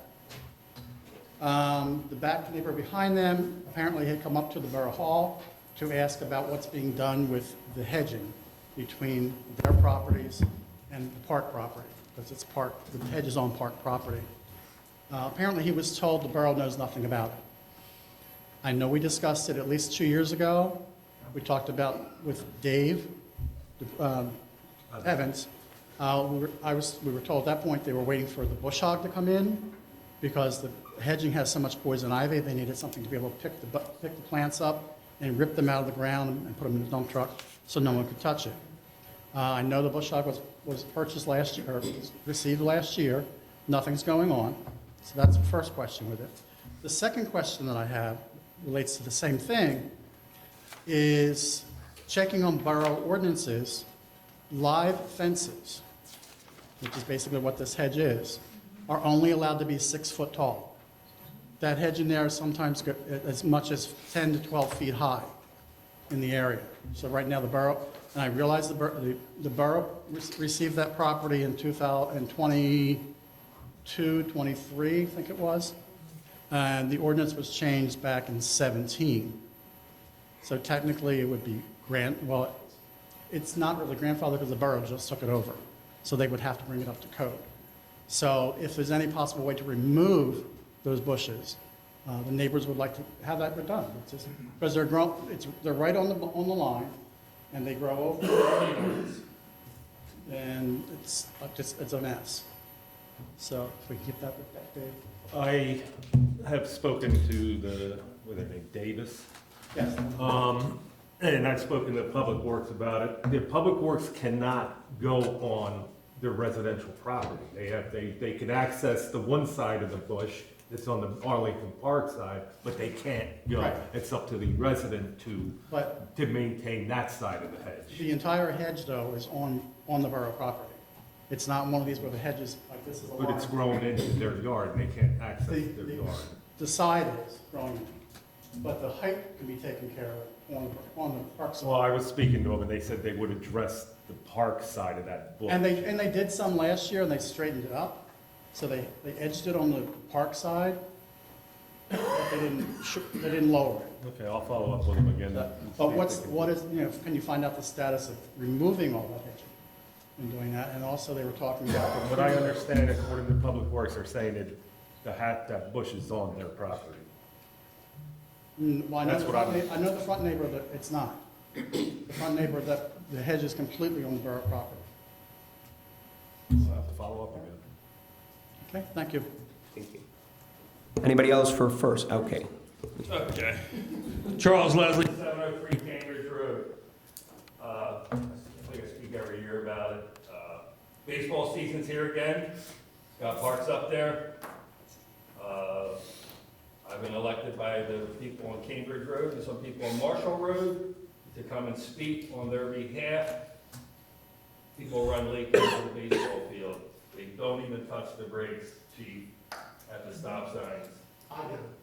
I know you see, chief, but we have a lot of children now in our neighborhood, a lot. And they speed up and down Cambridge Road along with Marshall. It's terrifying, it really is. Just like those people came and spoke about Chandler Drive a couple of years ago, Cambridge Road is the same way now. It's a raceway to get to the ball field. And I was up there for 10 years, I loved it, I'm great for the baseball, but they need to slow down. Even we could get a car there, Mayor, talk to the chief, just park it there on a weeknight, on Cooper somewhere, facing Marshall, facing Cambridge, and get them to stop. They don't even touch the brakes, the people. Anyway, the second thing I got, the past president of Cambridge Civic Association, Linda Novotny-Devecchio, asked me, where is the sign? Cambridge Estates. And also talked to Mrs. Harvin today. She noticed the sign's not there anymore. What are we going to do? We're thinking about getting the Civic Association back together again. That sign was, everybody donated money towards it. It was on the wall out here, everyone remembers, correct, Janice? We get it put back up. If it's not going to put it back up, you can drop it off at 604 Cambridge at Linda Novotny's house to pick up. She'd like to have it back. Where is it? Yeah. We don't know where it is. It was taken down by Public Works, right? Or no? Yeah. Because it was in bad shape. So we are looking into replacing it. Okay, cool. So if she'd like that rotted sign, she's more than happy to, we can make arrangements with her to take it back. Absolutely. That's fine. Yeah, Yep. we all did, 30-some years ago, we all put money in Al might have made that for us, but we all donated money, but if it's no good, throw it away, but we'd like to have another one back up. A new sign company is giving us a rendering of what it looks like. Okay. They're working on it now. I met with them, and he's working on creating something that's actually inside that monument, that's what it would look like, in keeping with the blue and colors like we have back here on that other sign. So as soon as I know tomorrow. that was last week, so I give him some time to do it, so. Thank you, council. Thank you. Anybody else for first public discussion?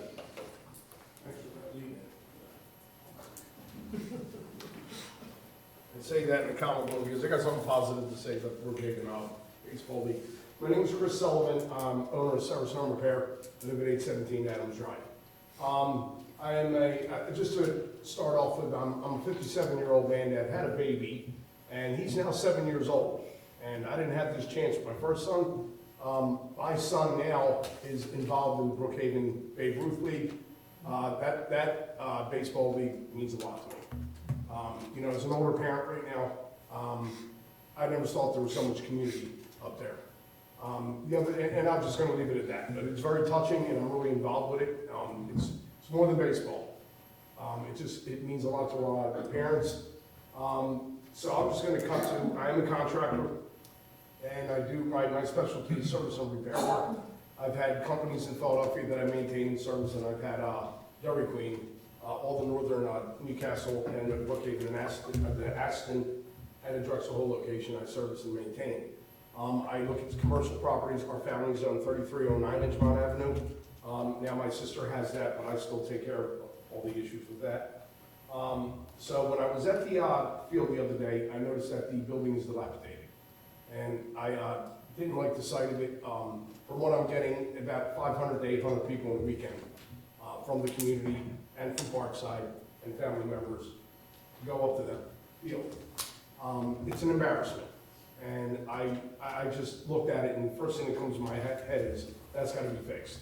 I do understand, and you know, I'm aware, I've talked to a few people that, you know, the borough's tight right now on this financially, but the borough owns the building. So what I've done is I got together with the chief, and as a citizen, as a resident and a parent, and now I sponsor up there, I'm willing to put some money out of my own pocket to help the borough out, to help the league out. I'm just planting the seed right now that I've already had the ball in motion. I've already had my, your favorite resident, John Kropensky, is a painter. And, you know, John's worked side by side with me. He's painted Dairy Queens for me and wallpapered them. I have a relationship with John, and I didn't know he was such a regular here. You know, John's looked at the building. Tim has met with John. Also, I had Ferguson home remodeling, well, it's more called weatherwise now, and I've had them look at the building. The T111 was installed, and it was regular pine wood. It was not pressure treated wood, and it's not been maintained. And now about 3 sheets of it alone now have already worked, and they are bowed out. I am now pricing out. You know, I'm putting this whole thing together right now.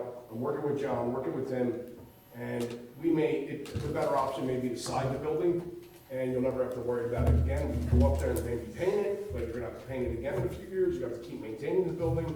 I've already gotten the price tag already, and we're trying to work within that price tag. It may go a little over or less, but I'm willing to contribute a decent amount to get this going as a donation to the league. I'm working with another contractor that might be able to help me out, and I did talk to the guy that's doing the siding, and we were willing to get about $1,500 off of the price. To you know, everybody's trying to chip in and help on this. Like I said, I don't think you're going to get an opportunity where a citizen's just going to step right up. This year I'm doing pretty good right now. I don't know where I'm going to be next year. So, you know, things have changed, or will change, you never know. So I am offering, you know, a decent amount. Maybe we could all chip in. You are the landlords. He's got the league going, and, you know, I'm going to try to chip in and do the best I can. And that's where I'm at right now. I just want to plant a seed that I got it already moving. I don't know what it's going to take. I'm an amateur at this. The last time I went to the Borough Hall with you guys, it was at the old school back in 1989, 1990. So that's the last time I went when I opened up a business at 3309. So with that, I just want to know that, you know, I'm sure John will let me know, Tim will let me know if you want to see me again. We could talk about this. But I do believe that the borough should chip in something. It's your building, it's your investment. Right now there's cracks everywhere in the mortar. It's going to just keep getting worse. There's already substantial repair just to keep the, you know, mortar joints from going bad. And the T111, we're going to talk about that and see what's going to be the best option. But, you know, I'm in the process. So. Can you make me a report on what it needs? Yeah, absolutely. And I will talk to council, and I'll talk to the budget committee, and we'll see what we can do. Yeah. I promise I will, but I need you to tell me exactly what we need. No problem. Like what for this year, and maybe what for the next 3 years, and maybe we could do it in a 3-year. Okay. I appreciate you letting us know, because I really don't go up there. Right. And I don't have a job in the. And a lot of people do, and it is an eyesore. I looked at it and it's an eyesore, and I'm like, this is an embarrassment. Yeah, to the community, it's an eyesore, so I'm willing to help. Well, I appreciate it, I appreciate everybody's help. Yes. What's the total bill for that? Can I reveal? Yes. Oh, you gotta tell us. Obviously, I've heard about 6,700. How much? 6,700. Okay, so how much you got so far? How much, what? How much do you have so far? We just started this process Friday night. Matter of fact, at the Beef and Beer, we just started the process. We're in the preliminary stage of this. I'm willing to put out a couple $1,000 out of my own pocket to fix it. I'll give you 1,000 myself. You will? Oh, definitely I will. I'll make you feel better. You don't have to make me feel better. Rico did a great job on my papers. He did? Oh, my God. I told him to give me 1,000, to give it to you. I'm working on another contractor as well to help out, who's also involved in the communities. But I believe that we all chip in. But I do believe the borough's got to put a little bit something out. And also, there's a window, end of June into early. You don't want no money from the borough because then they'll tell you what to do. Yeah, I know. We're doing this back and forth, and time is up, but we do appreciate your commitment and offer. And as Councilwoman Sawicki said, if we can, I'll sit down at another time to try to hash out the details, maybe we can do that. Okay, thank you so much. Is there anybody else for first public discussion? Anybody else for first public discussion? First public discussion is closed. Chief Montella.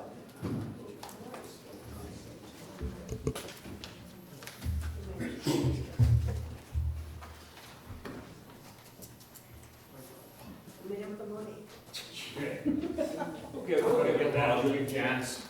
Or you put the request in for the Shepherd Street Estate sign? Don't give 1,000 towards the ball field.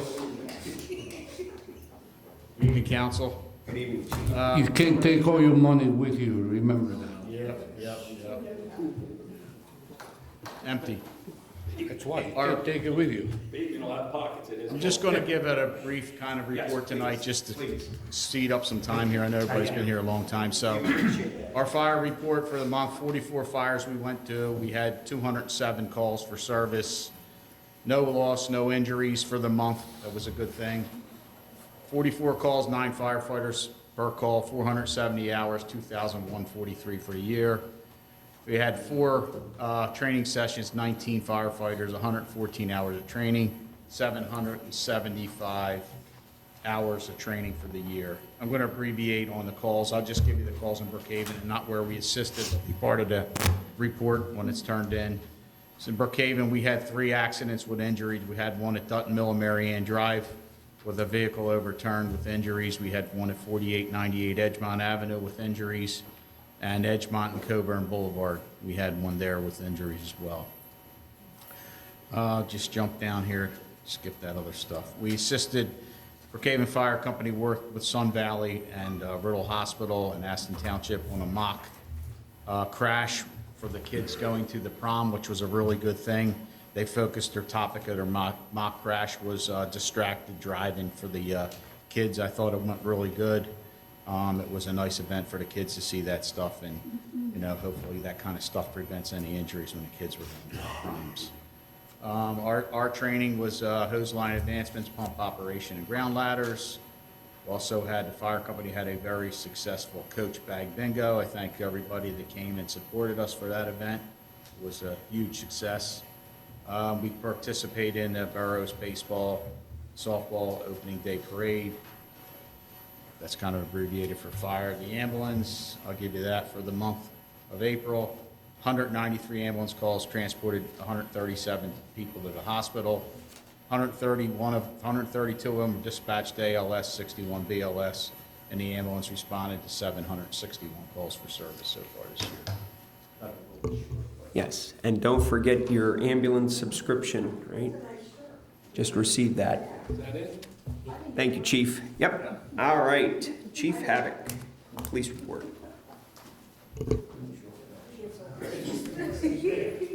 You're gonna follow Chief Montella's lead, right? Yeah, I had a really long one tonight too. I'm gonna cut out all the fat. Right? I don't want to do the people on YouTube a disservice though by going too short. But I'll be quick. So for the month of April, the police department handled 738 calls for service. We filed 5 criminal cases and 3 non-traffic cases with the district court. Just briefly, I'll hit the big ones for our statistics. There's a full report that's included that'll be given to John if anyone wants to see that. But there was 9 adult arrests, 0 juvenile arrests. We did have 1 youth aid panel referral for a juvenile case, 21 parking tickets, 47 citations, 79 traffic warnings, and 4,121 miles driven on patrol. And the officers conducted 242 business and security checks in the month as well. So I just want to hit on, we've been seeing it seems like it never goes away, but there's been a rash of them recently of scams involving cryptocurrency, various different scams. A lot of times they are the warrant scam. You're getting a phone call or from an unsolicited person saying you have a warrant, and they want you to resolve the warrant by paying money. A lot of times it's in gift cards, or they want you to go to a cryptocurrency ATM and make a deposit. I cannot stress this enough. The police department, the sheriff's department, the U.S. Marshals will never call you to request money to resolve a warrant. If we want to resolve a warrant, we're going to show up at your house to resolve it in person. And I can promise you, the police department does not take cryptocurrency. We don't even take credit cards, okay? So we're not taking cryptocurrency. So if somebody is telling you you have to resolve something in cryptocurrency, hang up the phone. It's a scam. We had a borough resident that lost over $100,000 in a cryptocurrency fraud scam where they were being promised huge returns on their investment. It just goes back to the typical thing. If you think it's too good to be true, it probably is. So I can just reinforce that to protect yourself, the best thing you can do for these unsolicited phone calls, because they keep coming, is stop, hang up, and call us directly, call 911, or even call a loved one, or a son, daughter, brother, sister, and tell them what's going on. And the moment somebody talks to you about it, it will bring sense to your brain. My own neighbor fell victim to one of these scams recently as well. Luckily, he didn't lose a ton of money, but it was just heartbreaking to see that, my neighbor, it can happen, same thing. He's a warrant, and I'm going, boy, I wish you would have called me directly, I could have told you. But it's all about the time issue. So I do just want to say quickly that we had 18 automated school bus stop arm violations during the month. That's down over the last couple months where we were in the 20s for the last couple months. Acting Sergeant Martin and I attended the Law Enforcement Accreditation Commission meeting on April 23rd, where we watched them vote on our reaccreditation, and we received a new plaque certificate that's now hung in our lobby as well for our new 3-year accreditation cycle. I also received an official letter from them that I included in my packet, a copy for council as well, officially welcoming us back for a 3-year accreditation cycle. Detective Wetton did 2 call-outs with the SWAT team, both call-outs from Chester during the month. And Chief Montella already touched on the mock crash. I won't elaborate more. We had a great time participating in that. It was a very powerful event, and I just want to say the prom for Sun Valley is this Friday, May 8th, so you're going to see kids out getting their pictures on the front lawn and stuff, and I just want to wish all the kids a safe and fun-filled night, and wish my wife best of luck at post-prom when she's doing that party. Also, so some housekeeping stuff. On Wednesday, May 5th at 11 this week, Rose Tree Park is going to host the Delaware County Law Enforcement Memorial Foundation wreath laying ceremony as part of preemption to National Police Week, which is next week. That's going to be at 11 a.m. at Rose Tree Park this Wednesday. It's open to the public. It takes place at the Police Memorial on site at Rose Tree. It was recently expanded with funds that were raised by the foundation. It's right next door to the Fire and EMS Memorial in Rose Tree Park. If you haven't seen it, get a chance to get over there. It's really good, powerful stuff. And it really hits home how many law enforcement, fire, and EMS people have given the ultimate sacrifice to protect the people in the county here. And I also want to hit on another great thing. The Hero Bowl, the 48th Annual Hero Bowl, it's the All-Star Football Game, is May 28th at 6 p.m. at Cardinal O'Hara. All proceeds from this event benefit the Delaware County Hero Scholarship Fund. Tickets are available at the police department and fire departments throughout the county. They're $10 each. We can sell them too during normal business hours, and more information can be found at delcoherobowl.com. That benefits the Delco Hero Scholarship Fund, which is Delaware County, the children of Delaware County law enforcement, fire, and EMS that have given their life in service. helps them go to school and get post-secondary education. And again, I talked about the letter we received from PLEAC. And just real quick for training for the month, Detective Wetton attended monthly SWAT training. Officer Connor and Roller also tried out for the regional SWAT team during the month, and both were accepted onto the team, which is really nice. So that should help lessen the load on Detective Wetton, helping out with the regional team. Officer Pasley completed field force operation training, and he's assigned to assist the Delaware County Major Incident Response Team as needed. This is really big coming up with all the events this summer as our regional response team got activated to help Philadelphia handle some of the big events that are going on in the city over the summer. And those will be reimbursable events for his overtime as well, which is my favorite part. And Officer Connor completed handgun instructor training, and Officer Barbosa attended basic criminal investigation training. That's what I got. Thank you. Thank you, Chief, and congratulations to you and the department again on being reaccredited. Thank you. All right, Mr. Mayor, do you have anything that you'd like to add for your report? Mr. Solicitor. I do not have an additional report. All righty, great. Mr. Catania, Engineers Report. Thank you, Mr. President. Just have two action items for consideration. First one is to authorize repair of a street lateral at 3419 Washington Avenue. And the second one is to authorize repair of a storm sewer at 420 Camelot Court. Okay. Do we have a second? Second. Okay. Any questions, comments? All in favor? Aye. Aye. Yes. Any opposition? Any abstentions? Motion passes. Okay, thank you. All righty. The Zoning Hearing Board met on Tuesday, April 14th to consider special exception application submitted by the Aloha Doggy Daycare Center for the proposed occupancy of 4600 Edgemont Avenue. The Zoning Hearing Board granted Aloha Doggy Daycare its request. The Zoning Hearing Board will meet on Tuesday, June 9th at 7 p.m. at the Municipal Building to consider the application for 7 Brews Coffee. Planning Commission was scheduled to meet on Tuesday, April the 21st to consider the conditional use application submitted by 7 Brews Coffee for the proposed occupancy of 4101 Edgemont Avenue. However, because 2 members were unable to attend, a quorum was not achieved and the meeting was canceled. As a result, that is why we had the meeting tonight. Planning Commission will hold a public meeting at 7:30 p.m. on Wednesday, May the 20th at the Brookhaven Municipal Center to consider a conditional use application requesting approval for the proposed use to subdivide and build 8 townhouses at 23 East Brookhaven Road, which was the site of the old Keys Bakery. I believe that is just a land development application, not a conditional use. Okay, so that's land development, pardon me. So, the Memorial Day service will be held at 6:30 p.m. on Thursday, May 21st at the Borough Municipal Center Gym.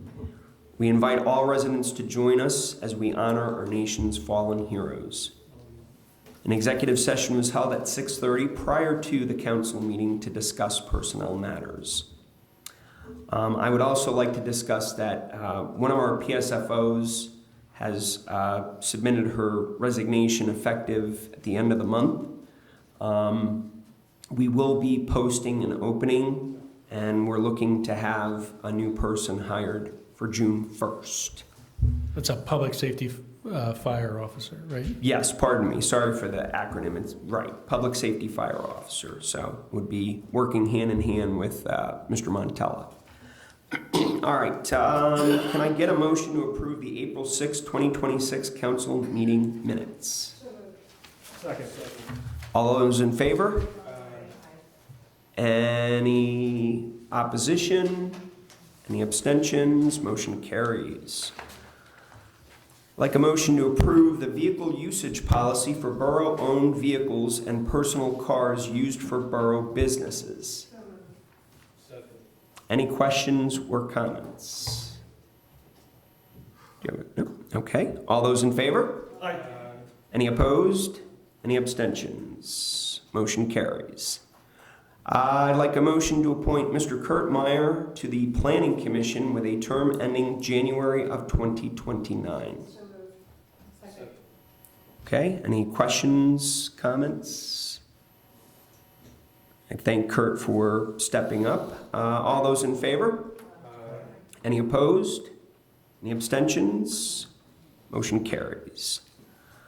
I need a motion to appoint Campbell Durant as Brookhaven Borough Labor Council. So moved. Second. Second, okay. Any questions or comments? All those in favor? Any opposed? Any abstention? Motion carries. I need a motion to approve Aerial Sign Company to repair the electronic sign on Edgemont Avenue at a cost of $5,820. Any questions or comments? All those in favor? Any opposed? Any abstentions? Motion carries. Mrs. Sawicki. I'm sorry? Yeah, well, none of us can wait for that to be fixed, that's for sure. All right, Mrs. Sawicki, your report, please. Okay, I do have the bill list, so we can pay our bills for this month. The general fund, the total was $403,573.85. Sewer fund is $54,045.21. The road fund is $7,127.76. The trash fund is $90,262.72, for a grand total of $555,009.54. So I'm making a motion so we can pay the bills for the month of May. I have a second. Okay. Any questions or comments? All those in favor? Aye. Any opposed? Any abstentions? Motion carries. That's all I have. Thank you, Ms. Sawicki. Ms. Fulvio cannot be with us tonight, so she has given me her report to read. There will be no Sustainability Committee meeting in May. The next meeting will be on June 9th at 7 p.m. The Sustainability Committee hosted a talk in April on understanding energy markets and your energy bill, and would like to thank all who attended and made it such an engaging and interactive event. This committee would also like to hear from the community about what topics you would like to see us host for any future educational talks. Please share your ideas with Councilwoman Nora Fulvio. Her email address is on the borough website. And she has one action item, and it is a motion to certify one vacancy in the rank of patrol officer to the Civil Service Commission. Anybody want to take the motion? I'll motion. And a second? Okay. Any questions, comments? All those in favor? Any opposed? Any abstentions? All right, motion carries. Mr. Mills. Good evening. The Ordinance Committee met on Thursday, April 16th, and discussed potential amendments to the 2018 zoning ordinance, specifically focused on revisiting the language related to the use and placement of movable basketball backboards. And just to give further detail, I know it was a hot topic over the last month. We're still working on it. Hopefully we'll have something posted for the public to review by the next meeting, or as an action item for it to be published so you can review it for yourselves. But we're still actively trying to figure out what's best, especially with it getting warm, so the kids can still be outside and enjoy themselves safely. Sometimes you want to take a little more time to get it right. Yes. We do have one action item, and it is a motion to add Sean Guthrie to the Ordinance Committee.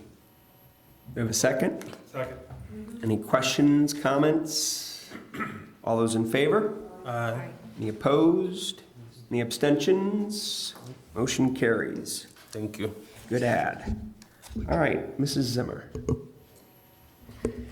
All right, so we have just some updates for the rec board. We had our first event, Mother's Day Tea. That was the first time the rec board has ran that. Jess from the rec board really took the reins with that and headed it. Lynn obviously put a lot of work in, thank you. So it was a really great event, had about 30 people there. We had some really good feedback, people enjoyed it.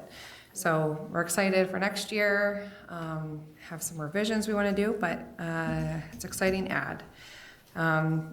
More upcoming events would be the concert in the parks. Echoes of the British Invasion is May 9th, so everybody please come down to Eaton Park. It's a free event. Do you have the Beatles coming? You said British Invasion, I'm expecting the Beatles to be there. Yes, they will all be there. They will all be there, so I hope everybody shows up for it. So we have obviously some snacks and beverages and that sort of stuff that will be handed out there as well. Any donations are obviously accepted. We also have books on blankets starting June 3rd. It's going to be on Wednesdays in June and August, just not July. There's also going to... 10:30? Yes, 10:30 for the kids, yep. So bring the kids out, it's a great time. There's also going to be a series for concerts for the kids too, starting at 10:30. That's going to be on Thursdays in June and August. And there's also another concert in the park, that's Basic Cable, on the 13th. Also, Artful Aging is going to be on June 14th, so sign up at the Borough Hall for that if you are interested. There's a couple more that Jim wanted me to pop in here. Hold on one sec, I apologize. Also, in October, there's going to be an indoor flea market, and the golf outing is October 18th. So please check out the website. Obviously, follow the Parks and Rec page on Facebook for any and all updates and any kind of information that you are looking for. I have a couple action items as well. I have a motion to conditionally approve the installation of lights at Memorial Park, contingent upon the Babe Ruth Baseball League obtaining all required approvals for the borough building inspector and electrical inspector, and entering into an agreement satisfactory to the solicitor and the borough regarding the ownership and usage of the lights. We have a second. All those in favor? Aye. Any opposed? Any abstentions? I guess I should have asked if anybody had any comments. My apologies. Motion carries. All right, I have a motion to approve the Brookhaven Baseball League to upgrade the piping to the baseball field irrigation infrastructure and acquire a plumbing permit from the plumbing inspector prior to starting. Second. Any questions, comments? All those in favor? Any opposed? Any abstentions? Motion carries.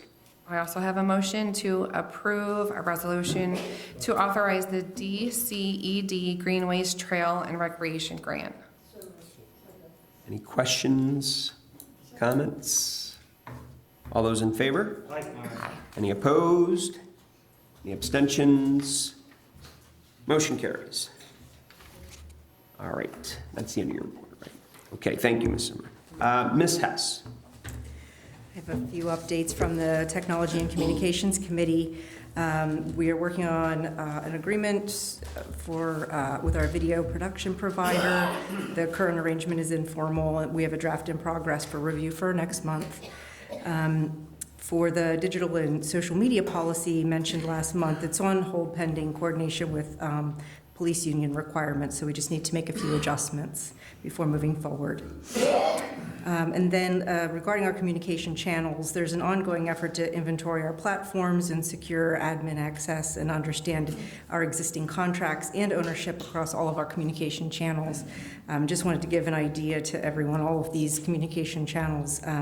That would be the website, the cable channel, the alert system, the clock tower, meeting minutes and recordings, e-code, newsletter, phone systems, security technology, YouTube, Facebook, for the borough and Parks and Rec, Municipay, and Tracier. So it's a lot of things that we're trying to get our arms around. There's a lot of behind-the-scenes work to try and figure this out and have some continuity. There was not exactly a baton pass.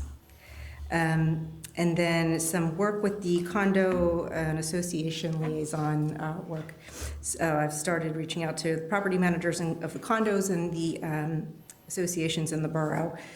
Reached out to some community members for some help with doing that as well. So if anyone would like to assist with introductions, you can reach out to me using the website form drop down to help me facilitate and meet people that are running the properties. So a few of the big ones managed to make contact with, but not all of them. And that is my report. Thank you, Ms. Hess. Mr. Duplicki. Good evening, everybody. I have no action items for my report, but I do want to give some updates. First, with trash and recycling, we held the electronics and paper shredding event on April 11th. It was well attended. We had a steady stream of residents who came with their recyclables during the 3-hour event.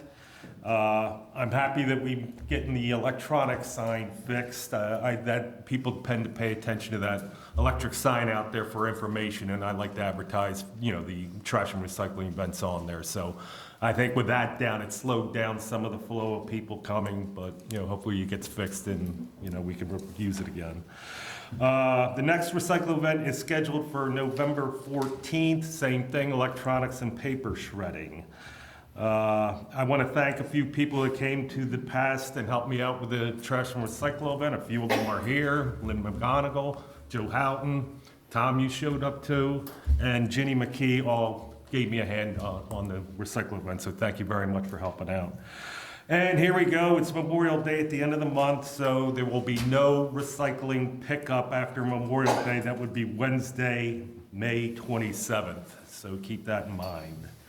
On to Public Works. The Public Works crew has completed their OSHA 10 safety and hazard training. They're all licensed or certified in that. And I mentioned last month that they also completed flagger training too for traffic control.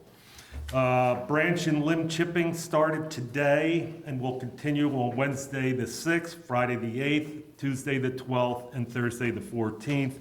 Any resident that has branch debris can call the borough and set up a time on one of those dates. And that's my report.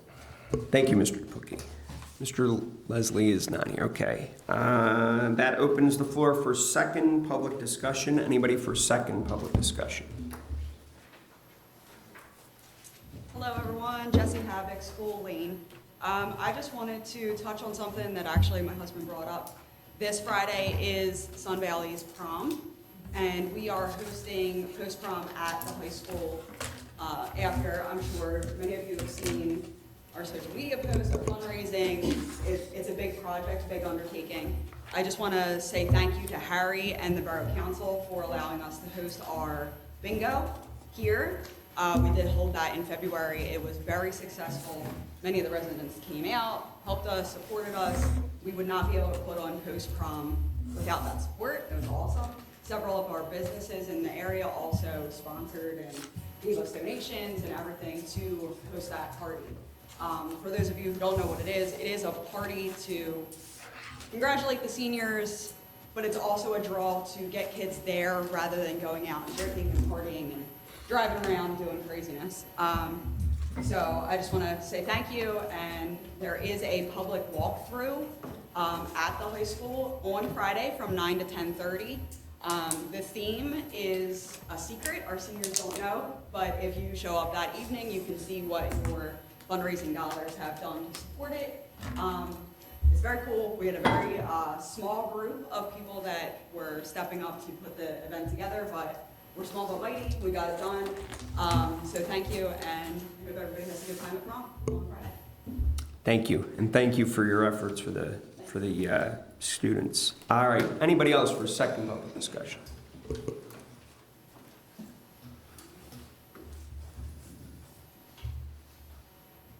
Hello, my name is Dawn Foss, Virginia Avenue. Somerville Park. What have we? He's working on it. Working on it. Every time I come here, they say he's working on it. Well, We have, Charles, you want to speak to that really quickly? Give me a second, please. Yep. I forget. If you recall, we were still waiting to get the environmental clearances as part of the federal funding, and I don't recall seeing that. I'll follow up not tomorrow and see where we are. I mean, we're ready to basically put the project out for bid as soon as that gets approved. Yeah, the problem is because it's a grant it's a federal grant too, correct? The wheels of government don't always move very quickly, and especially the higher up that you go. So because we're looking for federal funds to finance this project, to pay for it, that's why it's taking so long. And I assure you, it is nothing on our end. I know Charles is on it, and once we get that funding secured, we're ready to go. Is there any draw up of what it's going to be? Yes. And when will that be available to the public to see?